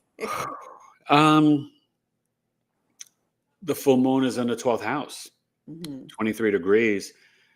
Thankfully, not conjunct my Uranus, but they're in the same house. But um, you know, I had told you with the North Node and Aries in my sixth house, I worked with it in my daily routine where I was just like producing work like crazy. I was just like, I was like, boom, boom, boom. And I went on the road with the podcast and I was like, boom, boom, boom. And I was making sure that I was squatting and lifting weights every day, not overdoing it, but, lighter weights, but making sure I did it every day. And I think with the Libra full moon in the 12th house, there's something with coming to an end about the dreams, the spiritual realm, the subconscious and unconscious. Like, where are we finding that inner harmony and peace? And I think for me, it is about, what I tell all my clients, getting back maybe to the dream book. And maybe if I can't write it, like we talked about earlier, getting to the voice memo. I think Mm, your risings have got to think about, with the fifth house and ninth house, what are they creatively or education wise? What are they initiating? What are they getting in the flow with? mhm, Right? Mars and Cancer, they may feel like they've just got to go on a trip, but I think Mars and Cancer, ninth house, it's also where they've got to, like, because Mars is also right, like logistics, problem solving. Like, I've got to just buckle down with this Libra full moon and be like, you know what? I'm making sure no more BS. And my wife's been getting on me. I got to sit down. I just got to do what I need to do and finish this book. mm, So that's how I am personally going to do it. A lot of Scorpio risings could be doing the trips, the vacations, publishing, but they got to think about things with that Aries sixth house and the Pisces fifth around their creativity and children. So I think also I need to do this at the same time, kind of activate, because something had come up um, with one of my older screenplays where I may need to, like, tighten up some things and come out with a treatment and share it with somebody. mm. I didn't tell you this past weekend, I, very Neptune Aries sixth house, was a part of and filming, and I don't want to say too much about it, but a part of a documentary sharing my near death experience story. And it's going to be Oh, kind of cool. And it's not just me, it's like a bunch of different people, and it's around NDEs, like alien, UFO, like all types of stuff. But it's going to be a really cool documentary that I'm a part of. And, it's very Neptune Aries sixth house or mhm, Scorpio rising. You know what I mean? So it's literal, like, and so that was kind of cool. And I think about for Scorpio risings, Mercury, North Node, Venus, Saturn. I think that I want to use it where I've got to lead the charge of my kids, and I tell them, don't be consumers of the YouTube and technology. Be a creator like that. Oh, yeah. So I'm gonna sit down with them because they won't do it on their own, and we're Mhm. gonna do like a little family independent film again. We did one years ago and it was really great, and they loved it, but they just don't have the discipline to sit down and do it. So I've got to play the Saturn role in the fifth house and have the Mercury North Node Venus and make the creative endeavor, and I'm gonna work on doing that with my kids. Do you have Saturn in your 5th house? No, it's just there now in Pisces. Got it. My Okay. Saturn's in Taurus, seventh house. Okay, cool. So that's why I got married at age 37. Okay. I was a 36-year player. Stop it. I mean, but I to be honest, I'm glad I waited because when you have Saturn in the seventh house, if you get married before the Saturn return, probably at least 80 to 85% chance that you're going to get a divorce. Yeah, I had a client who was getting married during her Saturn return. Or it was like 2 years before the Saturn return. They totally split up like a year before. So, Ooh. yeah, I was like, "Oh, interesting choice." Yeah, I think for me, I really Saturn in the seventh house. I really had to kind of figure out that discipline in relationships. Mhm. With the Taurus, it's an interesting placement. But I think Saturn does pretty well in Taurus. I tend to like it. Mhm. So I think that's pretty much it for Scorpio risings. The only other thing that I would think about is the Pluto fourth house Aquarius. There's going to be a lot of transformation in the home and the emotional mind, and even integrating things with the mother. And I just kind of talk to her every day, and just relate to her, and let her know that I love her and miss her. And I know she's, doing well up in heaven or in the spiritual realm. But that Pluto, it's made me think about, and wife and I had did this starting in December, but then we've kept it up each month. We do about a 7 to 10 day fast every month, and we committed to that. So that's like kind of activating that Pluto and the North Node, Virgo, South Node, 11th house, all the health stuff. So Mm. Pluto is a virus, and the fixed signs can deal with sometimes toxins. So, I'm also going to wind up doing my first ever parasite cleanse. Mm. We're probably going to do it like maybe when it's a little bit warmer during the summer, although now it's getting hot as heck out here. But you know what I mean? So I think for Scorpio risings, Pluto Aquarius, you want to, the pain, trauma, and crises from childhood, you want to transmute it and release it for good. Mhm. Mhm. That Pluto transit for 20 years, that's a long time, Lucy. Yeah. That's a lot, mommy. Yeah, I'm really feeling it, honestly, because my Venus is 10th house, yeah. at 5 Aquarius, and Pluto's at 3 right now. I'm like, What's at 5? Venus for me. Oh, yes, yes, yes, yes. Yeah, wifey's got the Venus and Jupiter there too. Oh, wow. Yeah. So what comes after Scorpio? Sag. Oh, Okay. Yeah, you're what you right. want to say something else about Scorpio No, rising or no? no. Mm-mm. Okay. So Sag, they've been dealing with a lot of squares, right? They got the Virgo South Node, the Pisces North Node, and Mercury and Venus and Saturn. I think Sages have been experiencing a lot with their public and private. But I think with this Libra, um, full moon in the 11th house, I wonder if they may have an opportunity to create some events, public events with groups and organizations, or start a nonprofit, or come to an ending where they're like, I am no longer donating to the Red Cross, they're fugazi, right? Or Sag risings are like, you know what, I'm going to end some of my relationships and friends groups that I'm not being treated fairly. Mhm. It's coming to an end. Like I got to sever this. I've been dealing with this for the last however many years, and the eclipses were illuminating it for me. And now this, final full moon is closing the chapter. Maybe it's time. I got to let you go. Just another love TKO, right? You got to say goodbye to some of those fake friends. Mm. Do you notice those patterns that you could sometimes see a lot of? You have the hidden enemies in the 12th, but you see some of the fake friends in the 11th, right? Oh, I never thought about Oh that. yeah, girl. Woo. I don't know anything about it, honestly. Well, I'm here to bring it to you. Yes, because the 11th house is groups, organizations, Mhm, social network, and your older siblings and stepchildren. So mm. sometimes you can see, even with Libra, you could sometimes see the friends can be frenemies or the friends can become lovers, the 11th house. Ew. Well, listen, sometimes, when you're younger, right, you could have a friend and all of a sudden, like, it switches and, like, you have a date or you kiss and all of a sudden you're like, oh, wow, you're more than a friend. Oh my god. You've never had a friend that became a dating partner? No, I haven't. Actually, I'm very strict about, like, if I meet somebody and we're kind of looming and I'm like, I don't know where to fit you. I'm just going to let you know right now, like, if you move into friend zone, you will be there for the rest of my life. So Mm, I've had people who didn't get qualified as a friend zone, but they were like acquaintances. And then okay. those people have later become lovers. But once you're my friend, we're fucking friends for life. Sorry for saying the bad word. Oh, it's my channel. I can say whatever I want. That's right, girl. This is Awaken a Dream School. Yeah. So yeah, that has it. So for me, I'm like, yeah, but I think it's because I have such a rigid structure around calling something a thing and then being like, that's what it is. Like once it That's your gets Saturn categorized, Virgo. Definitely. yeah. In the fifth house of dating, romance, fun, sex. So it makes sense. Yeah, exactly. I'm like, are we business partners? If Are you my client? And once you get in a category, it will take an act of God to move you out of that category. Did Well, you also seventh house Scorpio.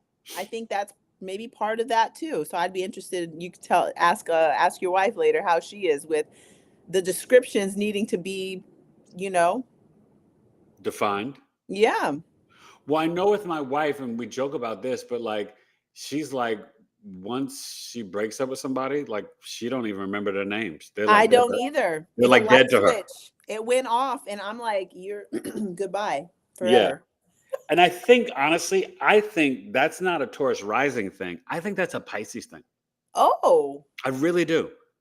okay. I've I could seen that see with that. Pisces women. I could see that. 'Cause I have a female cousin who's a Pisces woman. I know a couple of homegirls Pisces. I think that's a Pisces woman thing. Mm, You know. okay. Um, so the other thing with Sag, that fifth house with the Aries Sun and Chiron, maybe there's some wounds that they are, got to process from their high school, college years, or like the early dating. Mm, Maybe they've got to be like, you know what? Hey, especially like if it's a Sag lady, like, hey, it's okay for me to be honest and direct if I find a gentleman or a man handsome, for me to initiate and say, like, hey, how are you? Not to be like, breaking out of traditional gender roles, but I think there's sometimes, and I will tell ladies, like, hey, sometimes men were a little clueless. Sometimes you got to like knock us on the head and be like, hey, do you notice me? I'm kind of cute. Do you like me? Then let's talk. mm, Like guys, because guys, we don't always get like your subliminal messages. So I try to encourage my female friends, like, listen, either sometimes you have to play damsel in distress. Oh, can you help me move this big sofa? You can move it, but can you help? Because men, remember, men need to feel important but useful. So this whole independent woman stuff, no, that's not, you're not going to get a man acting like that. You have got to, a man will only go where he feels that he's needed. yeah. I found that out the hard way. It's true. If you're always so busy and you can't fit a man into your time and schedule, then he's like, then why are we even trying this? Like, you clearly don't want me.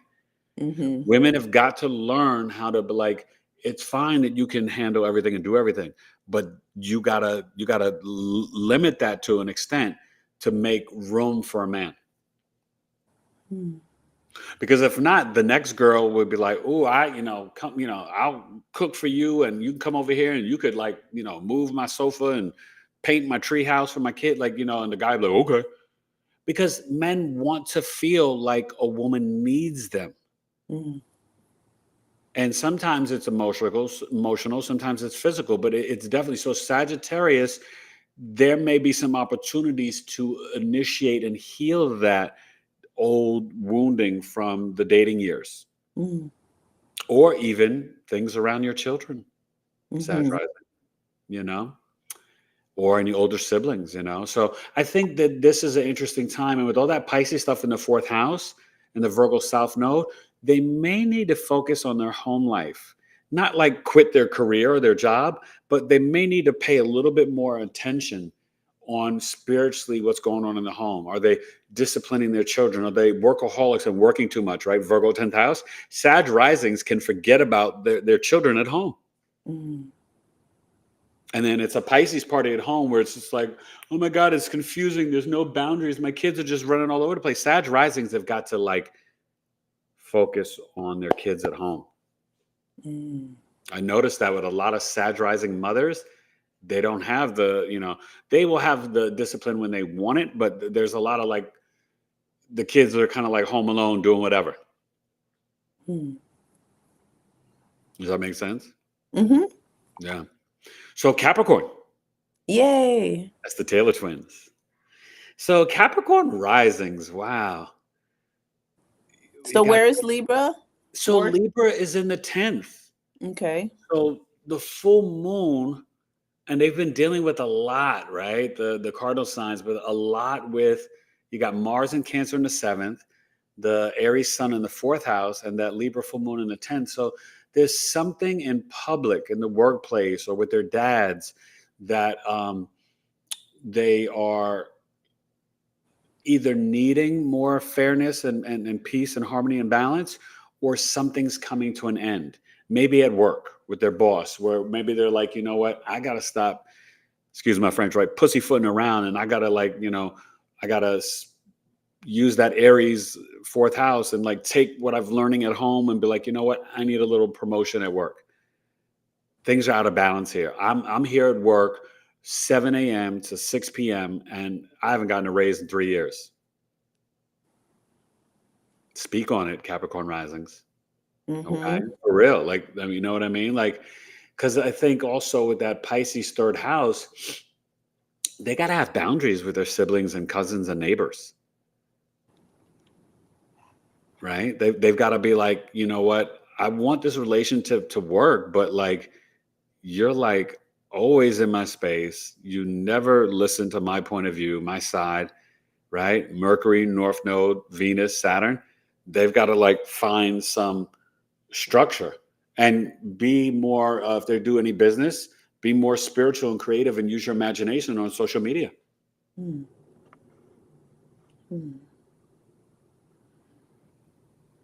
What do you think about, what do you think about those apples? Oh, well, And a my Pluto in daughter, their 2nd house too for the next 20 years. yeah, my daughter has she's Capricorn rising, and she's just now getting really put out front and center with her art. And so Oh, okay. she just got a gig at she's got her stuff in a gallery right now. That's And very Pisces 3rd house stuff. yeah, she's got her stuff out in the gallery. And Congrats. That's awesome. yeah, yeah, so that's what I'm thinking about. Like, also, she's been like, Mom, I'm only getting paid this much every week. But if I sold one painting and I got 2 weeks worth of money from one painting. Like, why? I'm just trying to figure out why I should be working at this job when I'm an artist and I love painting and I'm getting paid for painting now. That's So that's very Pluto 2nd house and the Pisces party in the 3rd. Yeah, I like yeah. that. Mm-hmm. That's very literal right there. Well, and Libra being in And the the 10th, yeah. yeah, that's what I was thinking about. Like, oh That yeah. Venus public image, yeah, Libra there. That's Mm-hmm. interesting. And making things aesthetically beautiful in public. Oh yeah. Capricorn risings, it's a very deep sign because, you know, having that Saturn as your chart ruler, they have such an obligation to work hard, work hard. They want the, you know, the spouse, the 2 kids, the dog, the white picket fence. But in their subconscious and unconsciously, that Sagittarius 12th house, all they want to do is travel the world and explore and learn languages and cultures and pontificate. Mm-hmm. That's who they really want to be.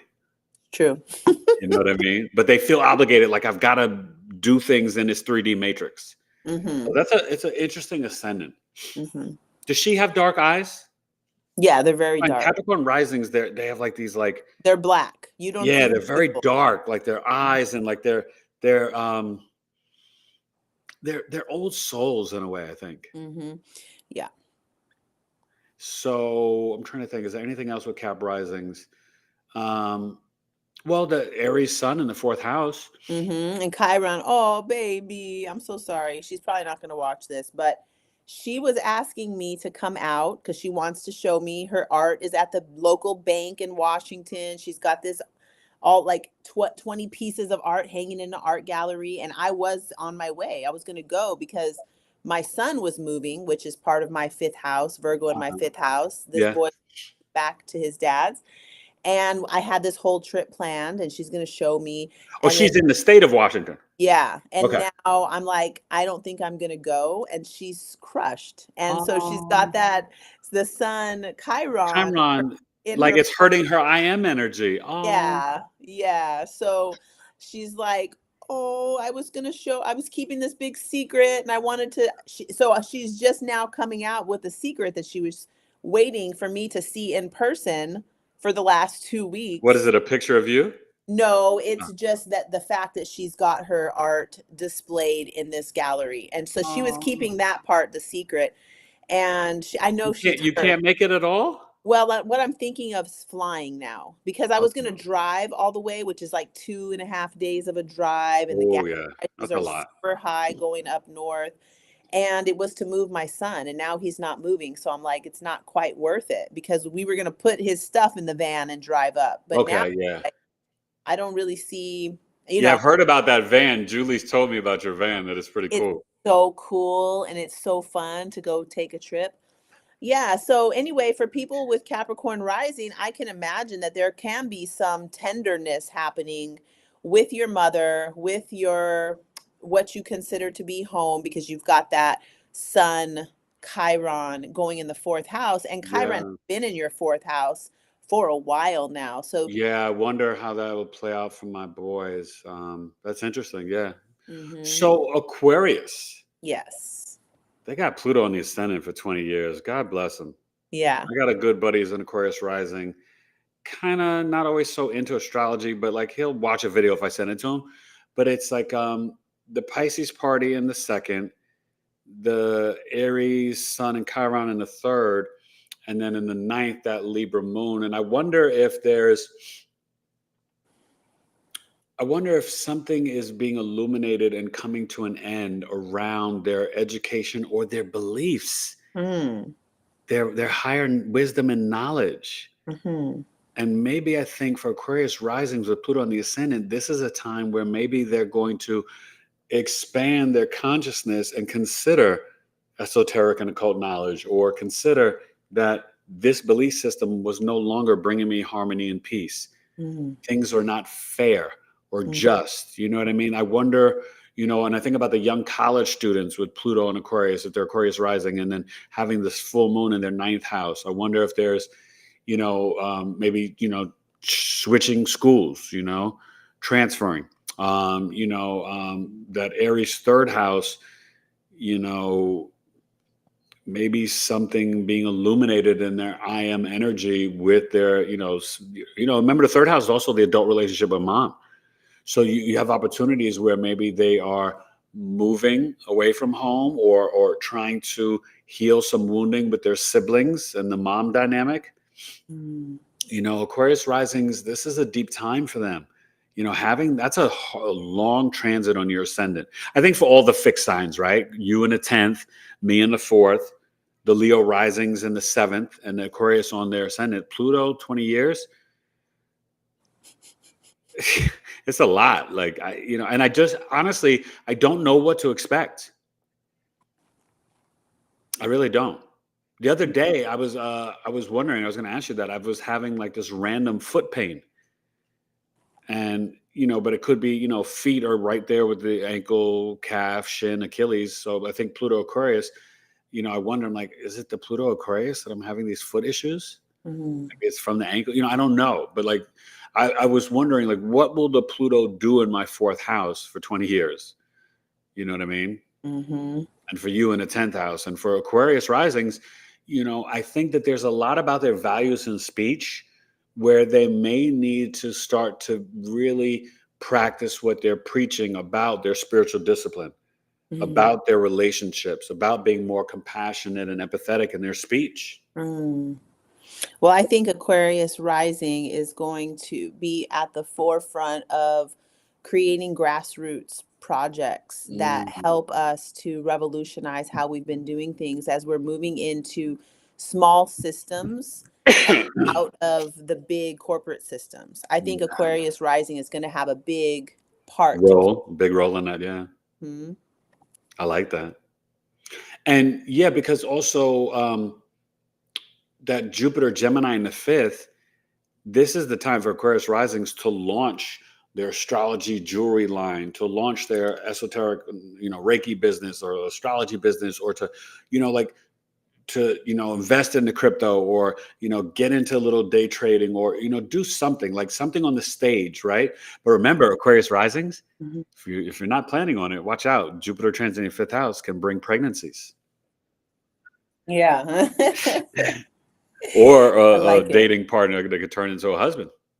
Aquarius rising. So now, No, last but not good for least, you. Pisces the fish. This was my mom's rising. Pisces risings, so much, right, going on their ascendant. And I think about this Libra full moon in their eighth house. I wonder if Pisces risings could be experiencing something ending in, with the resources or in the intimacy, power, control dynamics with their marriage partner or relationship partner. Or could there literally be some sort of like inheritance coming in, or a sudden raise or promotion? Sudden, uh, you know, tax return is like a little bit bigger than they thought. But then the Aries Mm. Chiron in the second house and the Neptune's there. I wonder if they're going to have to maybe initiate some form of independence that can also lead to, healing for them. Like maybe saying Mhm. goodbye to the family and saying, I'm going to be independent now. And, thanks, mom and dad, you gave me a great foundation. And, now I'm moving cross country, or, you know what I mean? I wonder if something like that could be playing out for Pisces risings. Well, I definitely thought about that eighth house as an ending or some transformation. Doesn't have to Right. necessarily be an ending. It can be something changing about shared resources. So maybe they have a joint bank account with somebody who they need to like rethink Mm, that. Or, or yes, definitely I thought about the something that has to do with their legacy income, like money from yeah. inheritance. Also, because the eighth house, I really do think a lot about your ancestral inheritances and things that you've just taken on, maybe unconsciously, that you don't even know that it's because a great grandpa from the past is living on in your DNA, and you don't even really realize it, but that we do have a power to make changes to that level of our consciousness and like to do something different, even though it feels like a river, like the force of a river moving through our blood, that we can recognize it and redirect the flow so we don't have to continue on the ancestral story or That's beautiful. And do you think with the Venus retrograde stationing direct on their ascendant that, this is also about, really at this time realizing that they are worthy, that they do need to love themselves and they're worthy of self-love, and like really having more patience, compassion, empathy for themselves. And then the Virgo South Node in the seventh house, like maybe stop being so analytical and nitpicky and critical of your partner. Maybe be like, Mhm. hey, they made a nice meal. I don't need to rip it apart. I need to just eat it and shut up and enjoy it. Think about it. Virgo South Node, seventh house is the kitchen.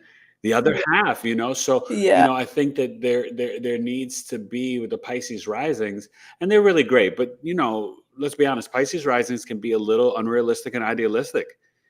So I think with the Mercury, Venus, North Node, and Saturn there is a lot about fill up your cup first, and then extend that kindness and compassion, empathy outward towards, others, but Mhm. Pisces risings are they're so like just sweet and magical, but they gotta start to put themselves first. I think my mom would always put other people first. And I wish sometimes that Mhm. once I found out my mother's chart, thankfully while she was still alive, it explained my whole life to me. I was like, "Oh, of course she was a Pisces rising. Makes sense now." You know what I mean? Like that was like a full circle moment for me. So I do Mm. think um, the Pluto Aquarius in the 12th house, they have got to do a lot of s- reprogramming the subconscious mind. This is their time for Pisces to move away Mhm. and be a little bit more realistic and less idealistic and unrealistic, right? Let that Pluto 12th house, like get some insight from your spirit team, your higher self, your ancestors, you know? I, Mhm. I really think this is a good time for them. And I think overall, this is not a terrible full moon. I think it's an opportunity to move forward where we have got to have a little bit more unconditional love, peace, and harmony for strangers, for neighbors. It's okay to be in the supermarket and smile at someone or give them a little compliment. They may not hear a nice word all day, all week, all month. So you just saying, "Oh, I love your hat, sir," or you saying to a woman, "Oh, that's a beautiful necklace, ma'am," and just keep it moving, just like a little, just like poop, little pixie dust of kindness. I think that's one of the Mhm. Dr. Eric astrology prescriptions for this Libra full moon. Like, it's okay to like spread a little peace and joy in the world. Mm. Hey, you know what? Thinking of that, Dr. Eric, what I was wondering is if you could give us another, like, if because now you've gone through all 12 signs, We've gone through. what well, this is a Okay. question for Dr. Eric. So, Dr. Eric, now that we've gone through all 12 signs, how do you feel? Like, how do you feel that the Libra full moon, like if the Libra full moon could talk to us right now, what do you think it would I be think it would saying? be saying,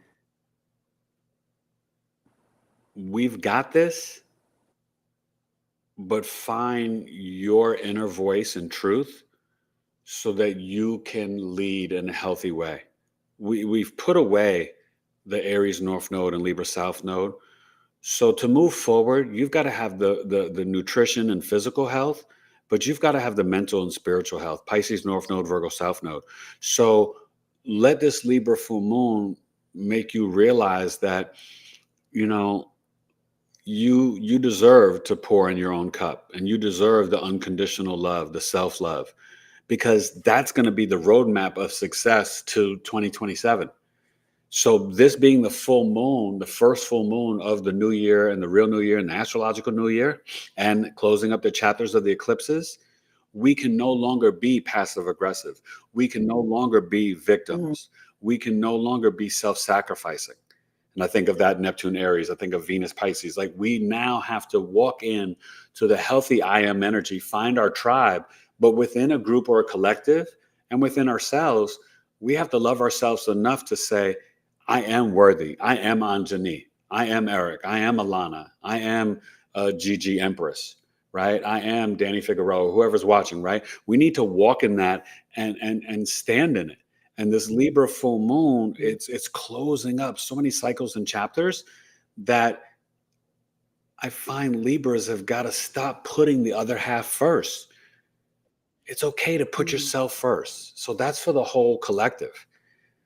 And it doesn't mean that you're not Mhm. considering the other half. It just means that when you consider yourself first, then you could show up better for the other half. Mm. So that's the prescription. Mhm. That's the remedy. Okay. What And what's the best way to take that? to take that? I mean, um,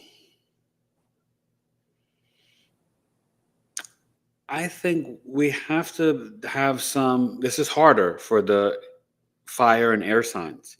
They are masculine Mhm. energies, not male, masculine, meaning outgoing, initiating, like not extroverted, but just outgoing, initiating, right? They're not introspective. So I think we got to use this Libra full moon with the ruler being in Venus retrograde. It's telling you, be a little introspective, look within. And so when you look within, you'll find that God, source, energy, and consciousness and the answers are within you. Stop looking to CNN and Fox. Stop looking to CBS, NBC. Stop looking to the government. Stop looking at external sources. Stop looking at these gurus and experts. You've got the power and the answers within you. And you're way more powerful and truly amazing than you can ever fathom. So I think that's going to be the exploration at this time that is going to benefit the collective. Hmm. Can I ask you Of one more course. question? So what I find is that a lot of people, because we say this, the answers are within you. Trust yourself, listen to your gut, follow, and that to me makes sense because I'm like a Pisces. Right. It may not make sense for Aries or Libra. Great point. Yeah. Yeah, that's what I find this a lot throughout my entire practice since I got Right. into this field is that people are like, how do I do So that? sit down, be still, be quiet, turn off the television, the cell phone. Really, if you need to, like me, and you got bad hands, get the voice memo, but that's all it's for. You can do the voice memo and then put on the do not disturb or airplane mode and still record your messages. So that way you're not distracted. You can sit down with a book and journal. Maybe do this in the bathtub or in a candle in your bed. Just be still and quiet. Maybe sitting by a tree out in nature. And maybe ask yourself some questions. Like how am I kind to myself? Why am I worthy of love? Ask these questions and then like literally see yourself being split in half and then the other half answer the questions. Have a conversation with yourself. And I hear it's weird, but I hear Hmm. that there's some human beings that don't have inner dialogue. And I'm like, really? But like, so like split I know. yourself in half and think of yourself as two person, put in your inner Gemini Jupiter and write down maybe 5 key questions and then answer them. And that's going to make you be more introspective and contemplative at this time to integrate these different things, right? Like, why am I worthy of love? You know, um, how do I show up for, my family, my spouse, my siblings, whoever like is around you, right? Um, how, how am I kind to myself every day? What makes me laugh? What makes me happy? What is my purpose?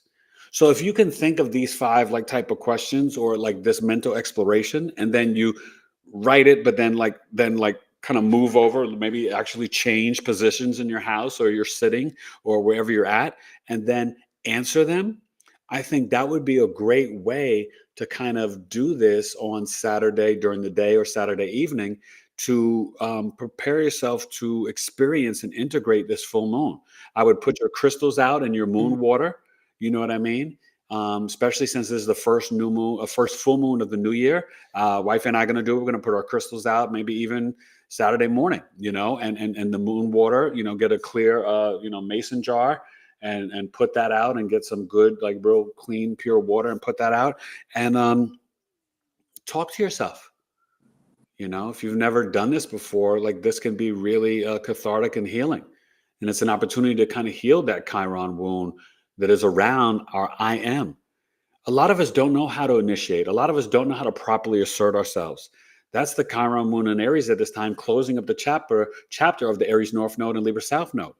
And so now it's time to kind of awaken your inner leader. Like, I am woman, I am man. And like, figure out like what's going on, right? You have a Mhm. report card for like where you're at in life. I don't care if you're 15, 27, 46, 54, 70. Like, talk it out, write it out. I think that would really help. Mhm. Yeah, I I like like it. it too. I just came up with it right now on the cuff. Yeah. See, that's why it's good to have somebody ask you questions because you're not thinking about it until you ask the question. So that asking ourselves, that's why I do my Mm, Telegram group. Every day in the Telegram group, I write the astrology, and then I'm like asking a question. And the question isn't for you to answer in the group, it's just to Tell me reflect what on time that is something. again. I know you sent me the thing and then I misplaced it. Oh God, 'cause I really want to come. I want to like hang out for a minute. What time do you do it? Yeah, I every day, usually before In the morning? 9:30. Okay. Now I've Yep. never been on Telegram. Is it just like you click the link and then it's like a video thing like Zoom or like what is it? It is like a board, a Oh, message okay. board. It's like yeah, you can do videos in there. You can post So it's audio like a group recordings. conversation. So you would ask a question and people type Yeah. back. Okay. Yeah, actually what I do is I post the astrology, and then I'll be like, here's some journal prompts or some reflections, or here's a little ritual to do. And people are it's so sweet. There's never any beef in there. It's like everybody is Yeah. so supportive and curious, and they're like learning astrology. Like I have people in there who we can actually have a full conversation about astrology, and they That's couldn't two awesome. years Yeah, I ago, love that. you know? Yeah. Yeah, because the consistency, it is every single day. I might miss Yeah. if I have something going on, but it's rare Okay. that I No, miss. I know you're very, I mean, you're Saturn Virgo. Like it's a tough placement, but man, when you harness that sucker, it's magic. Saturn Virgo is discipline on top Yeah. of discipline. Yeah. Yeah. So I really like the thing, and what one thing I would add to it, what you were just saying Yeah. about how to do it, because like that is something that comes up a lot. They're like, we say all this Right. like It spiritual needs to be stuff, but practical. Yeah. it doesn't make yeah, it doesn't really make sense for people who are very much not into that. They want to. I have a lot of people in my life who I call them being on the Yeah. fence. And I am the spiritual Okay. person in their life. And so they're like, they're looking at me, and I'm like, but from that perspective, it has helped me a lot to find ways to meet people who are not just all like, oh, we're going out and putting our crystals and we're Right, getting our right. moon water. Like they're know what I'm saying? Like how to bridge into like, oh yeah, I actually do remember when I didn't know about this That's stuff. great. So one that I would add is to actually get some Okay. cushions. Set a cushion for the other part of yourself, and you can even bring a cup of tea for that other person and sit across from the empty cushion. And then you ask the question out loud, because the vibration of our voice speaks to the Yes. spirits around us, which actually informs yourself at a different level than just Yes, you writing need to it or verbally thinking say it it. out loud. Yeah. So you're going to Love verbally that. say it out loud. You might have your little journal. And then when it's time to answer, you just go sit in that other cushion. That's brilliant, my friend. I love that. So any questions or comments in the chat from people? I know we've kind of Oh, ignored it and let's have a, but there may be some people. no, we did. I check. Great advice, Alana. Thank you, Alana. Even better if you have a, oh, yeah, Alana. Let's see. There's no questions.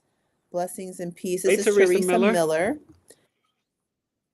She said, tell live vision is addictive for so many. We have to discern and trust ourselves.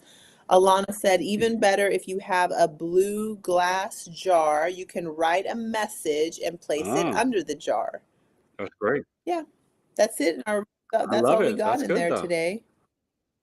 Anybody else? We have some people in here. So if you have any questions, maybe Yeah, chart you could ask us before we specific go or, because this has been really fun, but a lot of good information for all the signs, and really think about what is the Libra energy. Because when you're having the full moon mhm. and it's kind of ending this cycle that Anjani was speaking of the Aries, North Node, Libra, South Node, whatever sign or whatever house you have Libra in, it's really pointing to you to say, like, choose fairness, choose. No, let's be honest, no relationship is balanced. If we can get to 51-49, that's a blessing. No relationship is 50-50. But the thing is that don't allow yourself to be a victim or taken advantage of or to be disregarded or you know what I mean? Like I want to show up, right? I tell my audience, right? When I come live, when I go on live and one person is there, I'm in gratitude. I light up. I'm like, thank you. You know what I mean? Or like, for example, when coming on live with you, or when you come on live on my channel, right? Just seeing you, I light up. You want to be in spaces where people light up when they see you. If you're not in those spaces, then you're in the wrong room. Just change your environment, change the crowd. And that's what I think this Libra full moon is also speaking to. Like, we don't have to be in places where we don't have harmony and peace, where we don't feel like it's fair and we're being mistreated, right? We got to end that silliness. And we have every right to. We should feel empowered and emboldened. You know, we got to. We deserve better. Okay. Look at, I'm crying. No, it's I know, actually not that. I just but I like the what's okay. up, Like, Eric? what does that mean? No, nothing. No, it's great.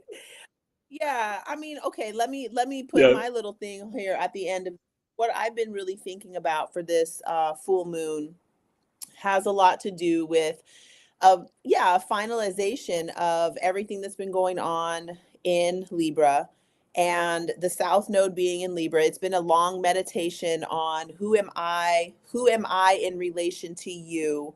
That is with my business partners, collaborators, my idea of what a partnership is, because I haven't had a partnership since we've had the South Node in Libra. I have had, yeah, it's been a meditation on like, I actually last year, 2024, I refrained from relating with people in that way because I was exploring this plant medicine, Bobinsana, and I was focusing on my own growth and I had an initiation into a different spiritual religion that it's like a lot of my own Oh, wow. internal That's great. things.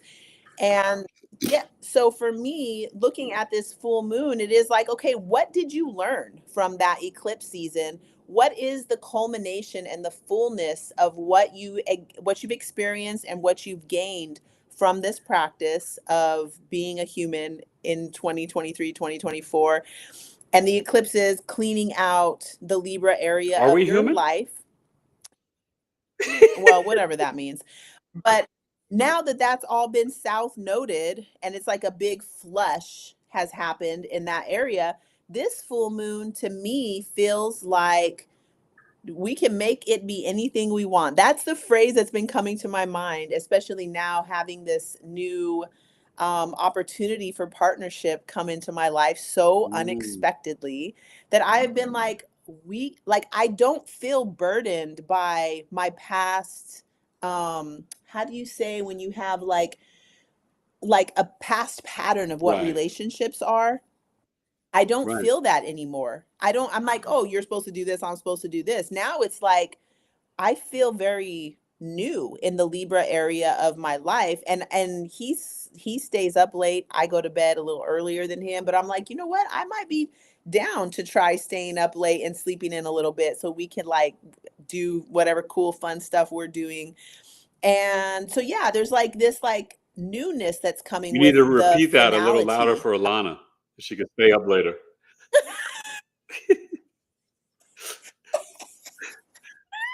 The only time you stayed up Yeah. late was during the pandemic. Oh, but she's a sleep gangster. She already told us. I think we need to make T-shirts. Aries 12th house, Yeah, I the love sleep it. gangster. Alana, let's do it. Sleep. Yeah, I like sleep I like sleep bully bully too, too. honestly. Yeah, because Oh, there there. is a Oh, bulliness she's. to it where you know what? My kids, there's this huge joke in my house. Like when I'm going to bed, I'll be like, don't wake me up. If you can call 911, call them first. Oh my god. But see, this is okay. I'm This so is deep. serious. We got to just say this for like a couple seconds. I know we've been on for a long time, but the Taurus risings, there's something about that, right? We've already talked about the regal queen and king in the fourth house at home, but the stubbornness of the fixed signs on the thing. And I know I have it too. I'm not acting like I'm previous impervious to this Scorpio rising, but the Taurus ascendant, I feel out of the fixed signs, Taurus is the most stubborn, right? Stubborn like a bull. And like there are so many like practical, pragmatic rules that Taurus risings have. And sometimes I don't know if you Mm. guys are really aware of it, especially for you and Alana being Pisces Mm. sun signs, because you don't think of yourselves as stubborn. You know what I mean? And Mhm. probably for me too, as a Scorpio rising, because I'm a Virgo. I'm very adaptable and mutable, right? So it's like that weird juxtapose, like having a mutable sun sign and then a fixed ascendant. It's kind of funny Mm. because it's like we're really flexible and adaptable, wrapped up in a stubborn shell. I do think of this because I have heard people say, "You're so stubborn." I'm like, "I'm a Pisces. I am not stubborn." But the thing is, I am you try to get me to go to bed later than I want to go to bed, I will be like, "Okay, cool," but I'm falling asleep while we're doing the thing you said to stay up late for. Oh my God. That's funny because my wife, like, she'll want to initiate and be like, okay, it's Friday, Saturday night. Let's watch like a movie or a stand-up comedy show, right? And then like we'll be halfway Mhm. through it and she's like, I'm done. I got to go to bed. And I'm just like, what? She said, no, Mm. it's time to go to bed. We'll finish it tomorrow. And I'm like, but we already, you know what I mean? And I'm just like, it's funny. Like that's where that Aries bully comes out. Well, my little boy, when he used to like me anyway, like Oh, 5 months ago, he would like look at me every couple minutes to make sure I was still awake when we were yeah. watching a movie together. He just kept looking at me. And I'm like, I'm awake. Stop. Just watch the movie. Like, why you keep checking on me? But it's because he knows he gets so mad. He's an Aries Oh, rising, 5 planets Capricorn, but an Aries rising and an wow. Aries moon, and he will be furious with me if I fall asleep. It's like he'll be mad. He won't talk to me for Oh, 2 yeah. That days if Aries I moon fall don't asleep play. watching a movie. They do not Oh, you got a play. tough one there. Okay. And Yeah, he's 12 now? definitely. Okay. Yeah, he's Yeah. 12. That Yep. Neptune Pisces generation. Yeah. And Uranus Aries. I know. That's tough. That's real tough. Well, this has been amazing. I hope everybody has a great Libra full moon. And I thank you again. It's always a pleasure when we connect, usually on my channel, but I love coming on Awaken the Dream School. And honestly, I think you've got the best name for a channel on entire YouTube. Oh, wait, thank What? you. And guess what? Aries is in Neptune in my 12th house, and Awake in the Dream School is Neptune so Aries. much. Exactly. I'm getting a lot of ideas about how to Integrate those move two. this. You know what Yeah. I mean? 'Cause yeah, it feels really, really powerful for Well, the time that we maybe have Neptune and Aries. as you're like thinking of something, maybe you do like a little, since you're thinking about staying up later, maybe you do like a Mhm. later, like, and you like dim the lights in your place and you have like one, like, light on, and you do like a little 15-minute or 20-minute like YouTube, like astrology, checking in on Neptune, like Awaken a Dream School, like a little series or something while Neptune's in Aries to 2039. That could be like a I love cool thing. Like change the lighting, I and you thought just show up and it's not long, mhm, but like no more than like 15, 20 minutes. yeah, And you're just dropping little Neptune mhm, Aries nuggets and just checking in with the collective. mhm, That could be like a cool little series for mhm. Awaken the Dream School. Another thing I thought of doing was, Uh-huh. everything you just said. I actually set up my room with different lighting so I could do little practices at nighttime, which would be like, get ready for your That's really dreams. cool. Yeah. So little Yes. meditation, some breathing exercises. Maybe I would do a little guided meditation. I have all these That instruments would that be are like, perfect. Make it like seeing. a nighttime bed, like getting nighttime routine event or something. Yeah, yeah. The Yeah, spiritual. yeah. That's That's what very I'm Neptune. That's very Awaken the Dreams. I know. I thought about that when Neptune went to an Aries. I was like, that is literally like Awaken the Dream School. totally. Yep. That was great. Oh my god. Okay. So, yeah. All right. Well, thank you so much. Alana says we are not stubborn. We are just right. Amen, sister. Um, Teresa Miller said my sister and brother Oh are both wow. Pisces, and said yes. So I love your wife so much. And so, okay. Well, I gotta go. It was so good Thank you for seeing having me. everybody, and yeah, thanks for coming over to I love Awaken it. the Dream I would. School. I want to be invited See you to all. when you start the new series one night. That's what I, Okay. That's what I Okay. I was really like, you know want to. what? I never hit record, bro, but it's on a YouTube, but I didn't hit record onto this restream, but it's okay. It's gonna be on Yeah, YouTube yeah. I mean, live. it's live. Once you hit go live, it's recorded. Yeah, I just didn't No, it record it, records but automatically whatever. on Restream. So yeah, all right. Well, Have a see you good later. one.